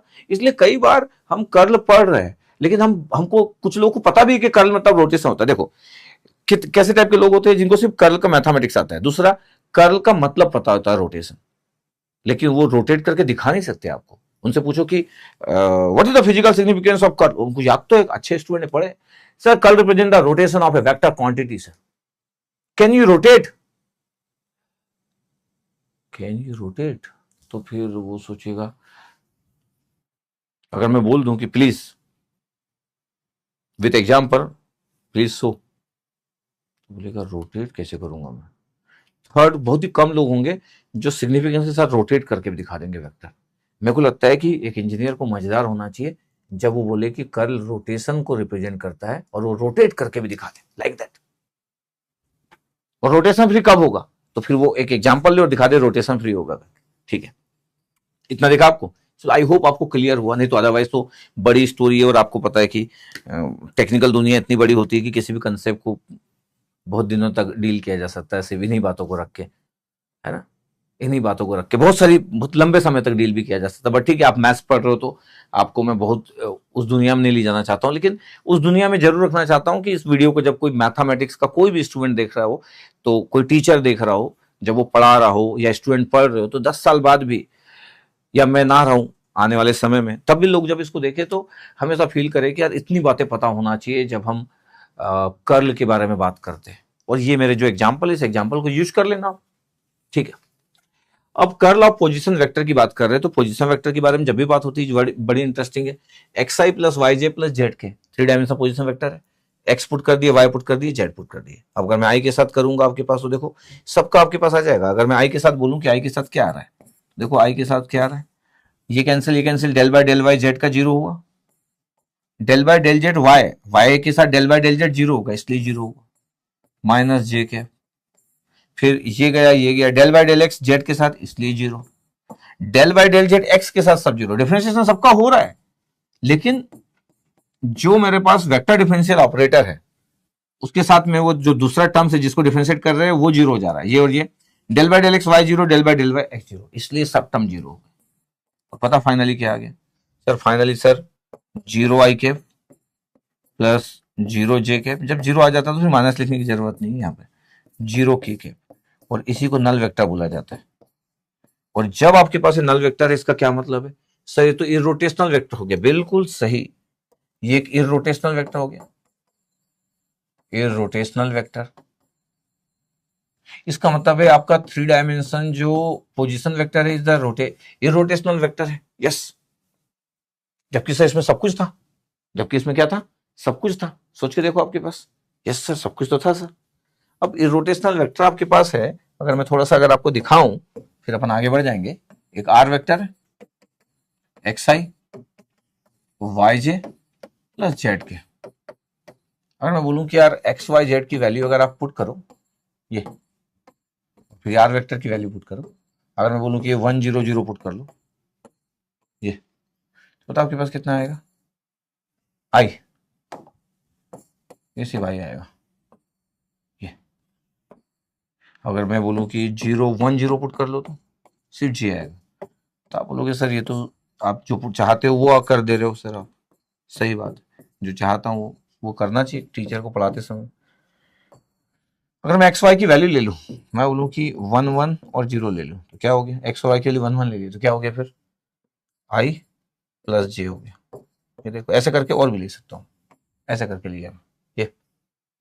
अब ध्यान से अगर मैं बोलूँ कि यार मेरे को तो पोजीशन वेक्टर के बारे में बात करना है, एक्स और सब ऑर्डर से मैं रखता हूँ हमेशा, आप जानते हो। अगर ध्यान से देखा जाए कि 1 0 0 यहाँ पे पॉइंट्स आएगा आपके पास, ये 1 0 0 वाला पॉइंट्स है, ये 1 0 0 वाला पॉइंट्स पता आपके पास, ये इसी डायरेक्शन में होगा आपके पास, इसी लाइन में।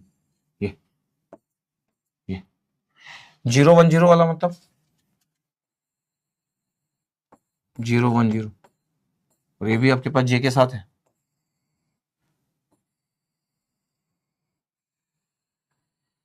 ये इसी डायरेक्शन में होगा। ये आपके पास 0 0 1 लिए, ये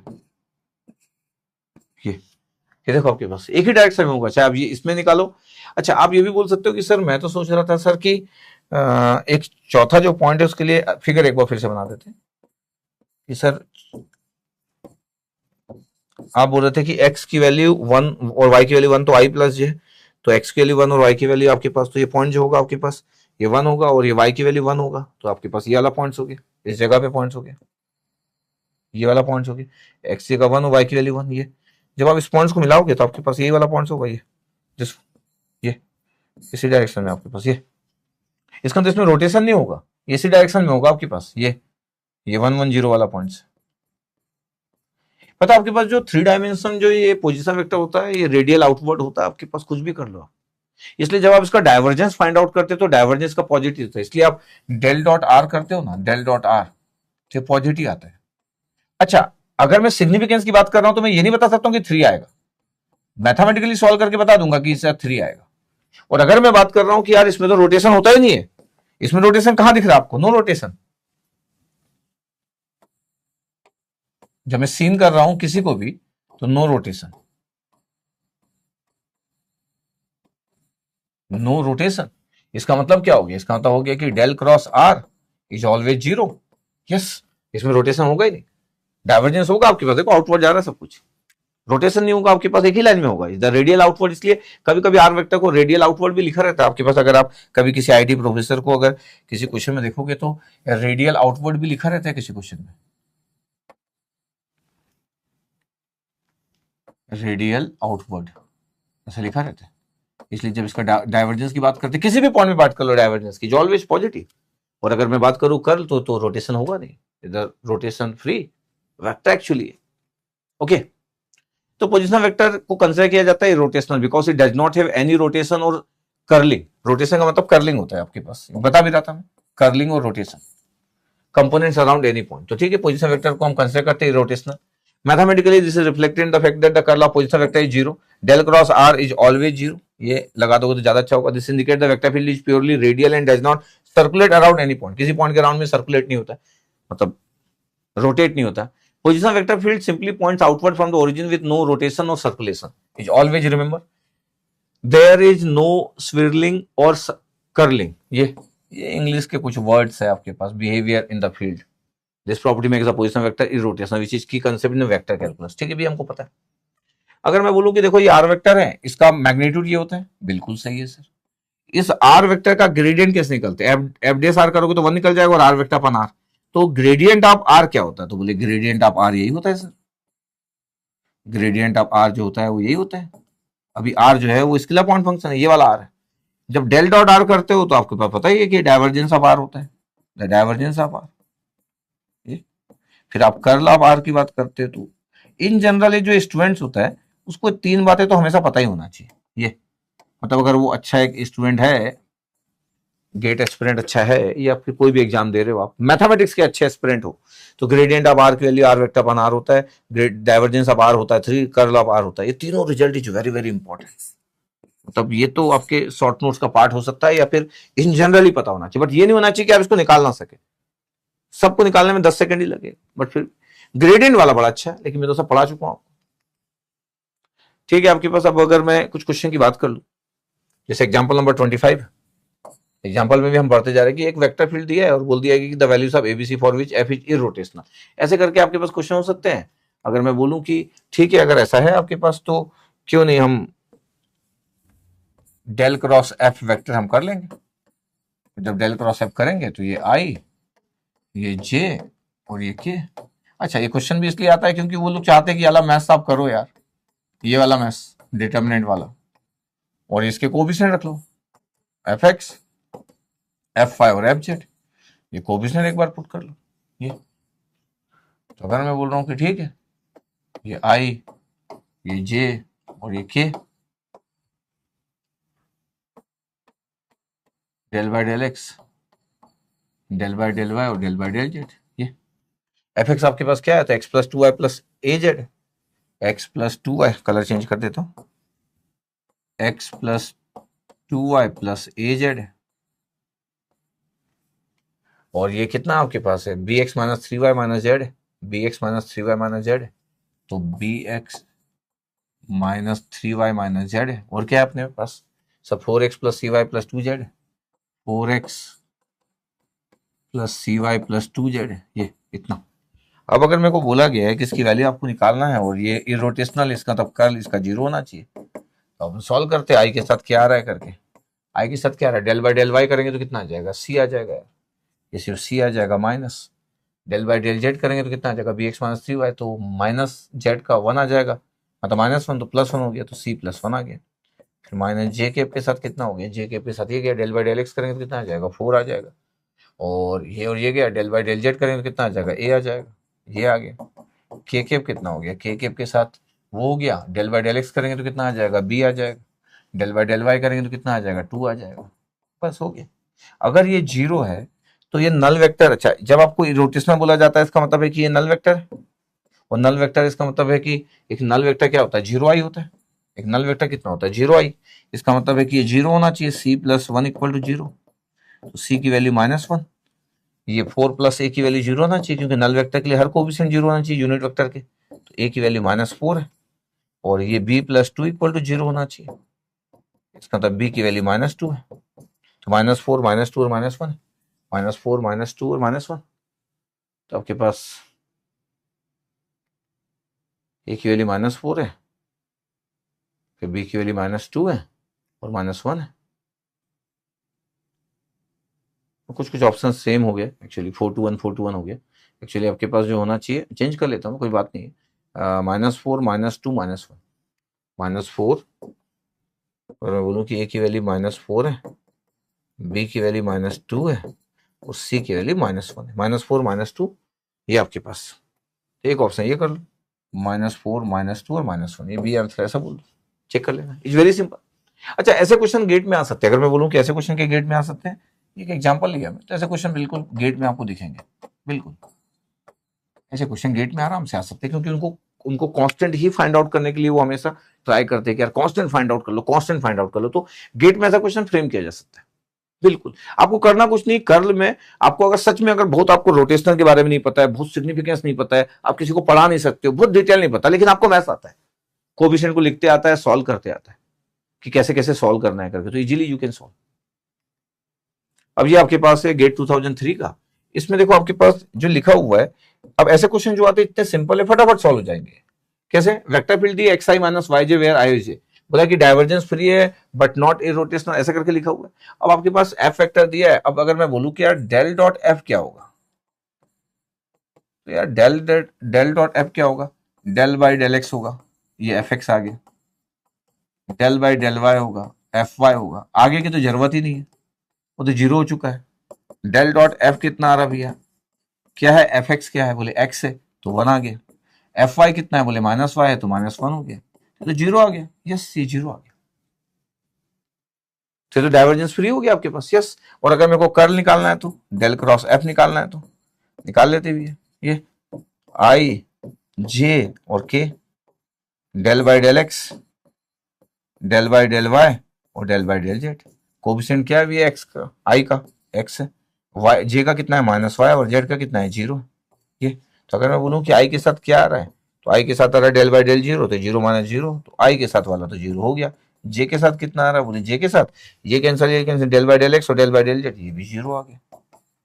फिर के साथ कितना आ रहा है, बोले के साथ भी चेक कर लेते, ये गया डेल बाई डेल एक्स 0 आ गया, डेल बाई डेल जेड, ये तो नल वेक्टर आ गया, इसका मतलब है तो नल वेक्टर आ गया, तो डाइवर्जेंस फ्री भी हो गया आपके पास, तो इसका मतलब है डाइवर्जेंस फ्री, तो डाइवर्जेंस फ्री एंड इरोटेशनल, ये इसका मतलब है डाइवर्जेंस फ्री का मतलब क्या हुआ आपके पास, डाइवर्जेंस से 0, इरोटेशनल मतलब क्या हुआ, कर्ली 0, डाइवर्जेंस फ्री। अच्छा, neither divergence free nor irrotational का मतलब था कि डाइवर्जेंस भी 0 ना और कर्ल भी 0 ना। ये तो बड़ा सिंपल है कि डाइवर्जेंस फ्री मतलब del dot F equal to 0, ये चेक करना था आपको, और del cross F equal to 0। अच्छा, दोनों 0 में क्या डिफरेंस है, ये एक स्केलर वैल्यू है, क्योंकि डाइवर्जेंस का रिजल्टेंट स्केलर होता है और ये कर्ल का रिजल्टेंट जो होता है वो वेक्टर होता है, इसलिए नल वेक्टर लिखना चाहिए, जो ऑलवेज गुड। जैसे 0 तो 0 होता है लेकिन वो वेक्टर है, नल वेक्टर का मतलब होता है आई का कोफिशिएंट 0, 0 आई 0 जे 0 के, इज ऑलवेज नल वेक्टर। ये सिंपल सी आंसर आ गया, क्योंकि जब भी आपके पास वेक्टर फील्ड दिया रहेगा बहुत इजीली सॉल्व कर लो, ये देखो सिंपली सॉल्व हो गया, क्योंकि इसमें कुछ रखा ही नहीं है, और वो भी 2 डायमेंशन था आपके पास vector field, it's very very simple. अब 2019 का क्वेश्चन है आईआईटी मद्रास का, और क्वेश्चन नंबर 87 पहुंच गए कि what is the curl of the vector field 2x² yi plus 5z² j minus 4yz के। सिर्फ करना क्या है, करना ये है कि आपको दिया है और बोल रहा है कि सॉल्व करके दिखाओ, मतलब इस ये एक इंजीनियरिंग कॉलेज का एक क्वेश्चन हो गया, मतलब जब हम सेमेस्टर में पढ़ते थे अपने इंजीनियरिंग कॉलेज में तो ऐसे ही रहता था, अगर ध्यान से देखोगे तो सिंपल आपको फाइंड आउट करना रहता था, तो फाइंड आउट जो करना रहता था वो हमको दे दिया जाता था। तो यहाँ पे भी ऐसे ही कुछ कंसेप्चुअल तो दिख नहीं रहा आपके पास, सिर्फ अब ये एफ एक्स का जो वैल्यू है 2x² वाई है, 2x² वाई है ये, और 5z² है वाई का, तो 5z² है, और ये के का जो दिख रहा है आपके पास -4yz है, -4yz है, इतना ही हुआ आपके पास, यस सर इतना ही हुआ। अब अगर मेरे को इसको सॉल्व करना है तो मैं सॉल्व कर लेता हूँ कि सर ये आई कैप के साथ क्या आया, आई कैप के साथ डेल बाई डेल वाई आया तो -4z आ रहा है सर, और फिर डेल बाई डेल जेड आया तो माइनस बीच में लगेगा और 10z आया सर, तो -4z -10z इतना आया। फिर माइनस जे के साथ कितना आ रहा है, माइनस जे के साथ ये गया, ये कैंसिल आउट हुआ, डेल बाई डेल एक्स कितना आ रहा है 0, minus del by del z कितना आ रहा है, ये भी 0, ये भी गया। के कैप के साथ कितना आया, के कैप के साथ देख लेते, ये गया, डेल बाई डेल एक्स कितना आया 0, minus del by del y कितना आया 2x² आया, मतलब फाइनली आंसर आ गया -14 जेड आई कैप और 0 J कैप और के कैप के साथ कितना आ रहा, -2x² के कैप। तो चेक कर लेते, -14Z आई है, -14Z आई है, -2x² के कैप है, तो ये आंसर आ गया। It's very simple. ये तो एक इंजीनियरिंग कॉलेज का स्टूडेंट भी सॉल्व कर लेगा, क्योंकि सिंपल कोफिशिएंट दिए और इजीली सॉल्व किया जा सकता था।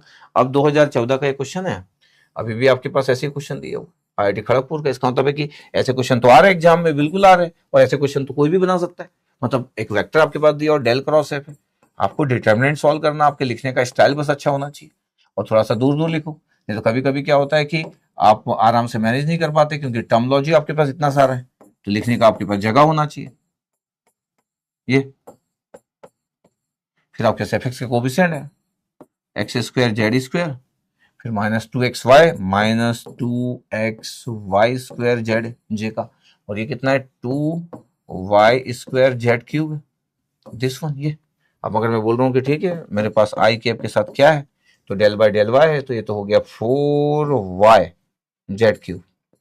फिर डेल बाय डेल जेड क्या है, माइनस माइनस प्लस 2xy²। ये आपके पास आई कैप के साथ क्या था, 4y² है प्लस 2xy², पहले में लिख रहा है, लेकिन तो सेकंड में भी है, ए और बी दोनों में भी है, तो फिर ठीक है, फिर -j कैप कर लेते हैं। -j कैप के साथ क्या है, ये गया, डेल बाय डेल एक्स किया तो 0 हो गया। फिर डेल बाय डेल जेड कर रहे हैं तो 2 आ गया, 2x² और z आ गया, जब प्लस हो गया तो +2x²z है, तो +2x²z किस में, +2x²z किस में, ये वाले में। तो ये आपके पास ए आंसर हो जाएगा और बी गलत हो जाएगा। इसका तो अभी थर्ड में, अभी तो मैं एग्जाम दे नहीं रहे, तो थर्ड भी निकाल लेता हूँ। तो एग्जाम में तो आप थर्ड नहीं निकालते तो भी चल जाता। तो के कैप के साथ कितना है, ये गया, डेल बाय डेल एक्स इसके साथ कितना आ रहा है, -2y²z आ रहा है, -2y²z आ रहा है, और डेल बाय डेल वाई के साथ कितना आ रहा है, 0 आ रहा है, आ गया। तो -2y²z आ रहा होगा, -2y²z आ रहा है, -2y²z, वैसे दोनों में था, बस यही कोफिशिएंट चेंज था, तो ठीक है, ए आंसर आ गया। ओके, तो ये हमारे पास डेल क्रॉस एफ आ गया। कुछ करना था नहीं, आ गया आपके पास आंसर। क्या आंसर आ रहा था, ए आंसर आ गया। सिर्फ कर्ल आपको लिखते आना चाहिए था, और एग्जाम में आपके पास ऑप्शंस दिए हुए। न्यूमेरिकल आंसर टाइप भी नहीं हो सकता, क्यों नहीं हो सकता, इसलिए नहीं हो सकता क्योंकि वेक्टर क्वांटिटी होता है। हाँ, कोई अगर बहुत परेशान करने की कोशिश करे तो कुछ पॉइंट दे दे और मैग्नीट्यूड पूछे, बट थोड़ा ज्यादा कैलकुलेशन हो जाएगा, तो नॉर्मली आपके पास ऑब्जेक्टिव क्वेश्चन रहता है कर्ल वाला। अब देखो आपके पास ये 2015 का क्वेश्चन, क्या 2015 का क्वेश्चन, 2015 क्वेश्चन है कि एक वेक्टर पी है, पी वेक्टर है x3y ax, अच्छा ij की जगह ax ay az दी है, कोई सुनिए, which one of the following statement is true. Solenoidal और इरोटेशनल पूछा है। सोलेनाइडल वेक्टर क्या होता है, जिसका डाइवर्जेंस 0 होता है, जिसका डाइवर्जेंस कितना होता है, 0, नेट फ्लो 0 होता है। सोलेनाइडल का ग्रीक वर्ड भी बताया था, सोलेनाइडल का मीनिंग क्या होता है, सोलेन का मतलब क्या होता है बताया था मैं आपको, अगर आपको थोड़ा बहुत भी याद होगा। अब अगर मेरे को बोला जाए कि यार मेरे को तो डेल डॉट निकालना है, डेल डॉट पी निकालना है, अब डेल डॉट पी निकालना है तो मैं आपके लिए लिखता हूँ ये पहला स्टेप, ये पी एक्स करके लिख लो करके, नहीं तो मैं तो एक ही बार में डिफरेंशिएट कर डालू। बट ऐसे टीचर हूं तो मेरे को लगता है कि मेरे को ऐसा नहीं सोचना चाहिए कि मेरे को क्या आता है, मेरे को ये देखना चाहिए कि आप क्या क्या कर सकते हो। डेल बाय डेल एक्स करो पहले वाले कोफिशिएंट का, तो सही तो 3x² हो गया, तो 3x² और y हो गया। फिर डेल बाय डेल वाई करो तो कितना हो गया, -2 आए तो -2x² हो गया। फिर डेल बाय डेल जेड करो तो -x² हो गया, -x² हो गया। तो भैया तो ओवरऑल 0 आ जा रहा है, तो del dot p equal to 0, तो सोलेनाइडल वेक्टर हो गया, तो डाइवर्जेंस फ्री हो गया। ये इसका मतलब तो सोलेनाइडल हो गया, सोलेनाइडल डाइवर्जेंस फ्री, यस सर। अच्छा, इतना सिंपल, डेल क्रॉस पी निकाल लिया होगा। डेल क्रॉस पी में हमको थोड़ा सा टाइम लगता है, क्योंकि हमारा लिखने का स्टाइल आई जे के वाला पार्ट जो होता है वो इंपॉर्टेंट होता है, और कुछ भी नहीं, थोड़ा सा प्रैक्टिस हो जाए, 8-10 क्वेश्चन सॉल्व हो जाए, तो फिर आप ये प्रैक्टिस में रहते हो। कोफिशिएंट तो सिर्फ देखना x3y, यहाँ पे x3y सर, यहाँ पे कितना है, -x²y² है, -x²y², और ये कितना है, -x²yz है, तो -x²yz। अच्छा, एक के साथ भी 0 नहीं आया तो पूरा चेक करने की जरूरत भी नहीं है, जैसे आई के साथ किए, डेल बाय डेल वाई किए तो -x²z आ गया, यस सर, -x²z आ गया, ये आ गया। और फिर आपके पास किया डेल बाय डेल जेड किए तो 0 आ गया। इसका मतलब है तो कोफिशिएंट 0 नहीं हुआ, इसका मतलब है कि अभी से मुझे पता चल गया कि ये डाइवर्जेंट सोलेनाइडल तो है बट नॉट इरोटेशनल, तो p is solenoidal but not irrotational, तो मेरे को आंसर पता चल चुका है। क्योंकि अच्छा, इरोटेशनल वाले में क्या है, नॉट इरोटेशनल, इरोटेशनल मतलब कर्ल जीरो, नॉट इरोटेशनल, तो कर्ल जीरो नहीं है। अच्छा, एक ही कोफिशिएंट निकाल के पता चल जाता है कि कर्ल जीरो नहीं है। डेल क्रॉस पी की वैल्यू आपको पता चल गया जीरो नहीं है करके, नल वेक्टर नहीं है ना, बताओ नल वेक्टर नहीं है। क्यों?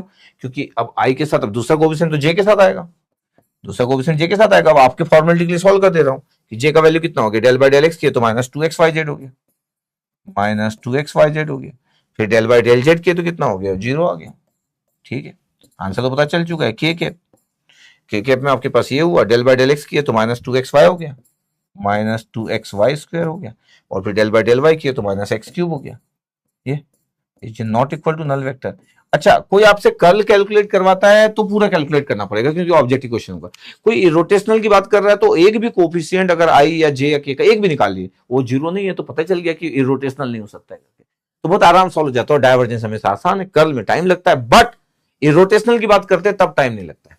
ठीक है, अब 2020 का क्वेश्चन आईडी दिल्ली, इसका मतलब है कि सर ये लोग तो पूछते रहते हैं क्वेश्चन। हाँ, ये लोग पूछते हैं इसलिए तो मैं पढ़ा रहा हूँ ना सब कुछ। Consider the following continuously differentiable function है, वी एक्स वाई जेड दिया है, एक यूनिट वेक्टर आपके फॉर्म में दिया है, आपके वैसे सर लिख देना चाहिए जे आई जे के केप लिखा रहता है तो अच्छा लगता है। ठीक है, where i J k represent the respective unit vector along the x Y z. ठीक है भैया, चलो कोई बात नहीं, अच्छी बात है। In the Cartesian coordinate system the curl of this function, अब इस फंक्शन का कर्ल मेरे को फाइंड आउट करना है, तो ये तो आपके पास हो नहीं सकता, तो स्केलर पॉइंट फंक्शन है, बाकी सब तो आई जे के फॉर्म में दिए तो हम फाइंड आउट कर लोगे। अब आपके पास ये है डेल क्रॉस, आपके पास मेरे को फाइंड आउट करना है, तो मेरे पास है डेल क्रॉस वी, तो डेल क्रॉस वी में आपके पास हो गया आई, थोड़ा सा डिस्टेंस भी लिख लो, जे थोड़ा सा डिस्टेंस भी लिख लो, के डेल बाय डेल एक्स हो गया, डेल बाय डेल वाई हो गया, और इस बार तो पूरा पूरा पूछा है तो पूरा पूरा आपके पास ये लिख लिया, थ्री एक्स स्क्वायर वाई हो गया, three x square y, yes, और ये एट वाई स्क्वायर जेड हो गया, एट वाई स्क्वायर जेड हो गया, और ये फाइव एक्स वाई जेड हो गया, जो फाइव एक्स वाई जेड हो गया, ये देखो आपके पास। अब अगर मैं बोलूं कि रिजल्ट कितना है, तो आई कैप के साथ रिजल्ट क्या है भाई, आई कैप के साथ डेल बाय डेल वाई, तो फाइव एक्स जेड आ गया, फाइव एक्स जेड, और डेल बाई डेल जेड के साथ क्या आ गया, माइनस एट वाई स्क्वायर। इतने में तो मेरे को लगता है आंसर पता भी चल सकता है कि आई कैप के साथ क्या आ रहा है। तो बोले आई कैप के साथ जो आ रहा है आपके पास फाइव एक्स जेड था, माइनस एट वाई स्क्वायर था, फाइव एक्स जेड था, माइनस एट वाई स्क्वायर था, तो ये आ जाएगा आंसर डी, पता चल गया। क्योंकि ये इसमें कोई रॉकेट साइंस नहीं, डी पता चल गया, बाकी तो फॉर्मेलिटी है वो कर लेंगे, लेकिन डी आंसर पता चल गया आपको। अब अगर मैं बोलूं कि माइनस जे केप के साथ क्या आएगा, तो माइनस जे केप के साथ ये गया, डेल बाय डेल एक्स किए तो कितना आ गया, आई केप के साथ ये था, ये किए थे, अच्छा जे केप के साथ ये और ये किए, डेल बाय डेल एक्स किए तो फाइव एक्स जेड हो गया, फाइव एक्स जेड हो गया। ठीक है, अरे आई के साथ किया था तो कितना था, फाइव एक्स जेड था, अभी जे के साथ कर रहे तो ये गया, जे के साथ कर रहा हूं तो ये गया, डेल बाय डेल एक्स किया तो फाइव वाई जेड हुआ ना, फाइव वाई जेड हुआ माइनस, और ये डेल बाय डेल जेड के साथ कितना हुआ, जीरो, प्लस के कैप। ठीक है, ये गया, ये के कैप के साथ ये गया, डेल बाय डेल एक्स किया तो जीरो आ गया, तो जीरो माइनस, और डेल बाय डेल वाई किया तो थ्री एक्स स्क्वायर आ गया। ये इसका मतलब है कि मेरे पास आंसर आ चुका है five x z, five x z minus eight y square i cap, yes sir.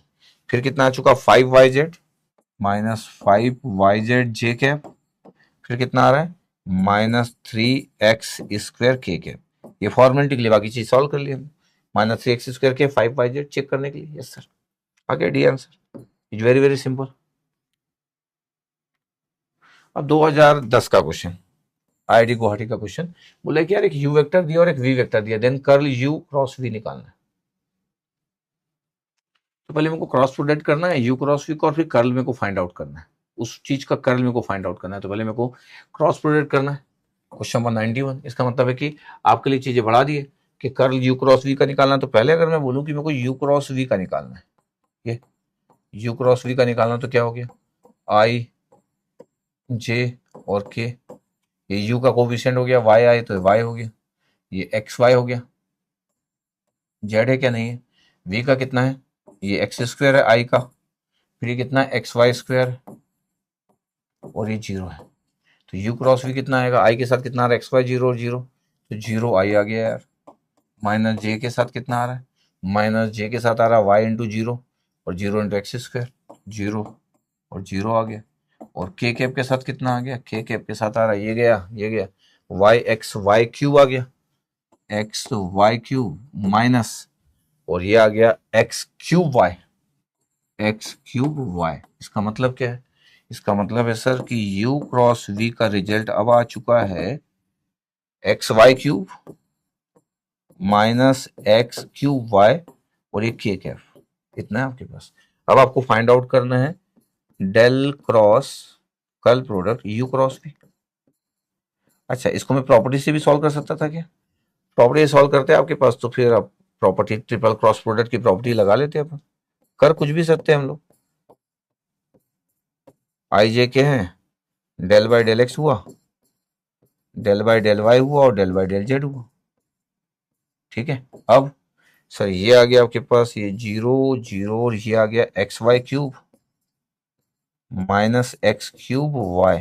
Result कितना होगा आई के साथ, आई के साथ रिजल्ट हुआ डेल बाई डेल वाई किए तो कितना हो गया 3 XY square minus x cube, ये आई कैप के साथ हुआ, ये और ये गया डेल बाई डेल वाई किया, डेल बाई डेल जेड किया तो गया। ठीक है, फिर जे के साथ ये गया डेल बाई डेल एक्स किया आपके पास तो माइनस जे के साथ क्या आया, माइनस जे के साथ आया डेल बाई डेल एक्स किया तो y cube minus 3x square y, ऐसे आ रहा है यस जे के साथ, और ये 0। ठीक है, के के साथ किए तो ये और ये गया डेल बाई डेल एक्स तो 0 0 हो गया। इतना आंसर आया आपके पास। आई के साथ 3XY square minus x cube, 3XY square minus x cube i के साथ आ रहा है, और जे के साथ आ रहा है वाई क्यूब, चेक कर लेते हैं अपन, और वाई क्यूब आ रहा है माइनस 3x स्क्वायर वाई, बिल्कुल डी आंसर दिल्ली। सिंपल, दो प्रोसेस में करना था आपके पास,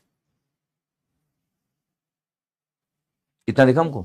अच्छा, हम ट्रिपल क्रॉस प्रोडक्ट का कंसेप्ट भी लगा सकते थे कि ये ट्रिपल क्रॉस प्रोडक्ट को अगर आपको आइडिया हो कि कैसे सॉल्व करना है आपके पास, तो ट्रिपल क्रॉस प्रोडक्ट का रिजल्ट भी करवा चुका हूं। तो होमवर्क होगा आपके पास कि ट्रिपल क्रॉस प्रोडक्ट का रिजल्ट आपको फाइंड आउट करना है, तो आप सोचो ये इसे ट्राई करो, वेक्टर आइडेंटिटी से भी ट्राई करो, ऐसा करना चाहिए बार बार चीजों को, वेक्टर आइडेंटिटी से भी ट्राई करना। ये 2005 का क्वेश्चन है, क्या क्वेश्चन 2005 का, आईडी बॉम्बे का क्वेश्चन है, 92 पूछ गया कि फ्लूइड एलिमेंट दिया, वेलोसिटी दिया, एक वेलोसिटी वेक्टर दिया आपके पास, स्केलर वेलोसिटी पोटेंशियल ऐसा भी दिया रहता है, वेलोसिटी वेक्टर दिया y square x i 2xy जिसके the motion and x y 1/√2 1 is irrotational and incompressible, ऐसा आपके पास लिखा है जो मोशन होगा आपके पास, और रोटेशनल और इरोटेशनल बोला है आपके पास, तो हम कर्ल फाइंड आउट कर लेंगे, कर्ल फाइंड आउट कर लेंगे हम लोग। तो कर्ल अगर मैं फाइंड आउट कर रहा हूँ और ये इस पॉइंट पे निकालना है मेरे को, तो ठीक है भैया, अगर मेरे को कर्ल फाइंड आउट करना है तो क्यों ना मैं डेल क्रॉस वी कर लू ना, पहले ऐसा कर लो आई जे और के, del by del x, del by del y और डेल बाई डेल जेड, ये आ गया माइनस वाई स्क्वायर एक्स, ठीक है, ये आ गया 2y x स्क्वायर, और ये कितना आ गया 0। तो चलो भाई आई के साथ कितना आ रहा देख लो, ये 0 और 0 माइनस 0 आई गया, माइनस जे के साथ कितना आ रहा है, ये गया डेल बाई डेल एक्स 0 हो गया, और डेल बाई डेल जेड ये भी 0 हो गया। फिर आपके पास के कैप के साथ कितना आ गया, के कैप के साथ ये गया डेल बाई डेल एक्स किए तो आ गया 4xy यार, ठीक है, और डेल बाई डेल वाई किए तो ये आ गया माइनस मतलब 2y, तो 2xy आ गया, तो प्लस आ गया 2xy। मतलब ओवरऑल अगर मैं बोलूं कि डेल क्रॉस वी कितना है, तो डेल क्रॉस वी कितना है, तो ये आ गया आपके पास 6xy, 6xy के कैप। अब एक्स वाई की वैल्यू क्या है आपके पास, 1/√2 और 1 है, तो 1/√2 डेल क्रॉस वी अगर मैं पॉइंट पी पे पुट कर रहा हूँ कि डेल क्रॉस वी एक पॉइंट 1/√2 और 1 पे पुट कर रहा हूँ, तो 0 थोड़ी आ रहा है, it's not equal to null vector आ रहा है, और is not equal to null vector इसका मतलब है कि ये रोटेशनल है आपके पास, इसका मतलब ये रोटेशनल है, रोटेशनल में आपके पास ए होगा तो बी होगा, ये रोटेशनल तो हो नहीं सकता। अब कंप्रेसिबल है, ठीक है, जिसको कंप्रेस ना कर सके आपके पास इनकंप्रेसिबल बोलने का मतलब है divergence is 0, del dot v vector equal to 0 incompressible, जो कंप्रेस ना हो सके आपके पास, जिसका नेट फ्लो 0 होगा। ठीक है, तो चेक करते हैं अपन कि क्या आ रहा है करके। अब अगर हमको डाइवर्जेंस की बात करना है कि डेल डॉट अगर मैं बोलूँ कि यार एक पेज और बढ़ा लेते बस, कि वी वेक्टर क्या है, वी वेक्टर है -y²। अच्छा, जब भी 2 डायमेंशन होता है ना तो आप थोड़ा हैप्पी हो सकते हो, क्योंकि आपको पता है स्पीड से कैलकुलेशन हो जाएगा। 2yx²j, मैं बोल रहा हूँ कि मेरे को तो डेल डॉट वी निकालना है, तो ये डेल बाय डेल एक्स हो गया, ये वी एक्स आ गया, और डेल बाय डेल वाई हो गया, और ये वी वाई आ गया। डेल बाय डेल जेड तो 0 है, डेल बाय डेल एक्स करो वी एक्स के साथ तो -y² आ गया यार। Del by del y y के साथ करो तो 2x² आ गया। ये डेल डॉट वी आ गया।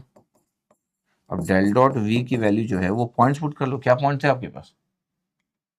1/√2 और 1, 1/√2 और 1, मतलब x की वैल्यू 1/√2 और y की वैल्यू 1। y की वैल्यू 1 है तो -1 आ गया, और +2 आ गया, और x² की तो 1/√2 का स्क्वायर आ गया तो 1/2 आ गया।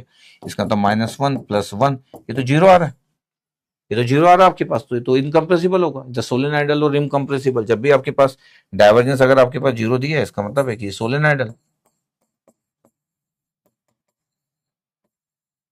ये आपके पास इनकम्प्रेसिबल, इनकम्प्रेसिबल।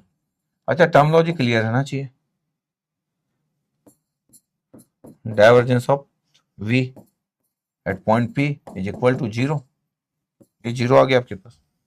तो इसका मतलब ये हुआ कि भैया ये रोटेशनल तो है, बट ये इनकम्प्रेसिबल नहीं है, कंप्रेसिबल है। कंप्रेस किया जा सकता है आपके पास, तो रोटेशनल है आपके पास, और कंप्रेसिबल है क्या? नहीं, इनकम्प्रेसिबल है, क्योंकि डाइवर्जेंस 0। तो ये आंसर,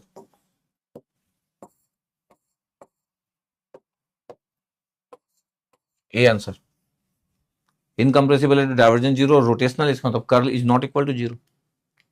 इतना है हमारे पास। Yes sir. आज का लास्ट क्वेश्चन 2025 आईआईटी रुड़की का, इस साल का क्वेश्चन, आज का लास्ट क्वेश्चन।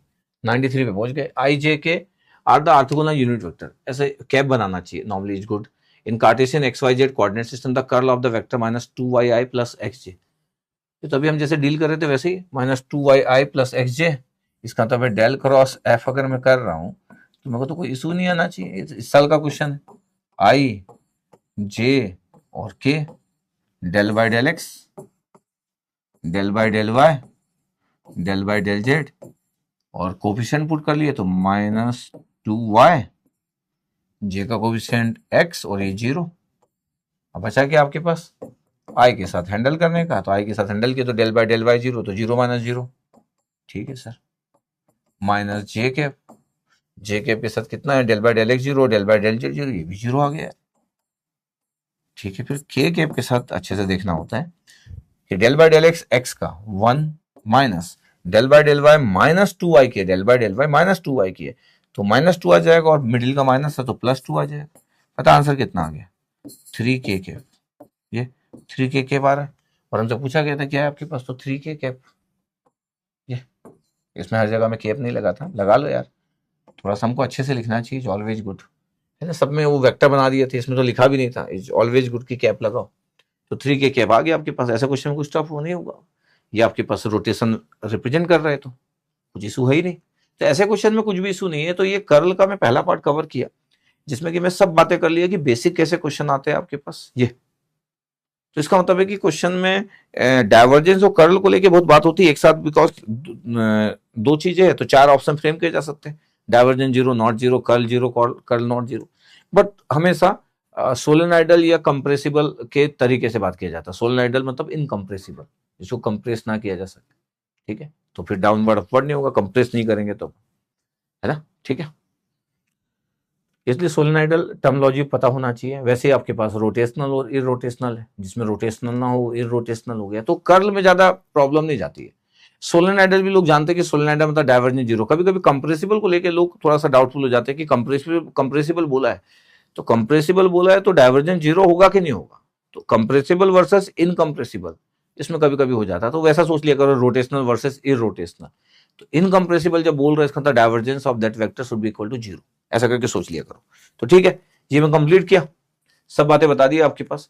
तो ये कर्ल का मेरा बेसिक हो गया, कर्ल के बारे में बेसिक क्वेश्चन कवर कर लिए। अब ना इसके बाद कर्ल का एक और मैं सेशन लूंगा, और कर्ल मेरा खत्म हो जाएगा। कर्ल के जितने भी अच्छे अच्छे क्वेश्चन आए हैं, मतलब मैं हमेशा पूरे क्वेश्चन कवर करता हूँ, जितने भी बहुत बेहतरीन क्वेश्चन आए हैं पिछले 15-20 सालों में, तो सब चीजों को मैं लेता हूँ, आप जानते हो। तो ठीक है, मैं अगली क्लास में कर्ल का नेक्स्ट पार्ट कवर कर दूंगा, फिर हम आ जाएंगे थ्योरम में, वेक्टर कैलकुलस के थ्योरम में आ जाएंगे। तो ठीक है, इस तरीके से वेक्टर कैलकुलस अपना एंड होगा। तो अच्छे से देखते रहिए, समझते रहिए, और ये तरीका जिस तरीके से मैं पढ़ाता हूँ उसी तरीके से पढ़िए, आपका एडवांटेज होगा। ठीक है, ओके, थैंक यू।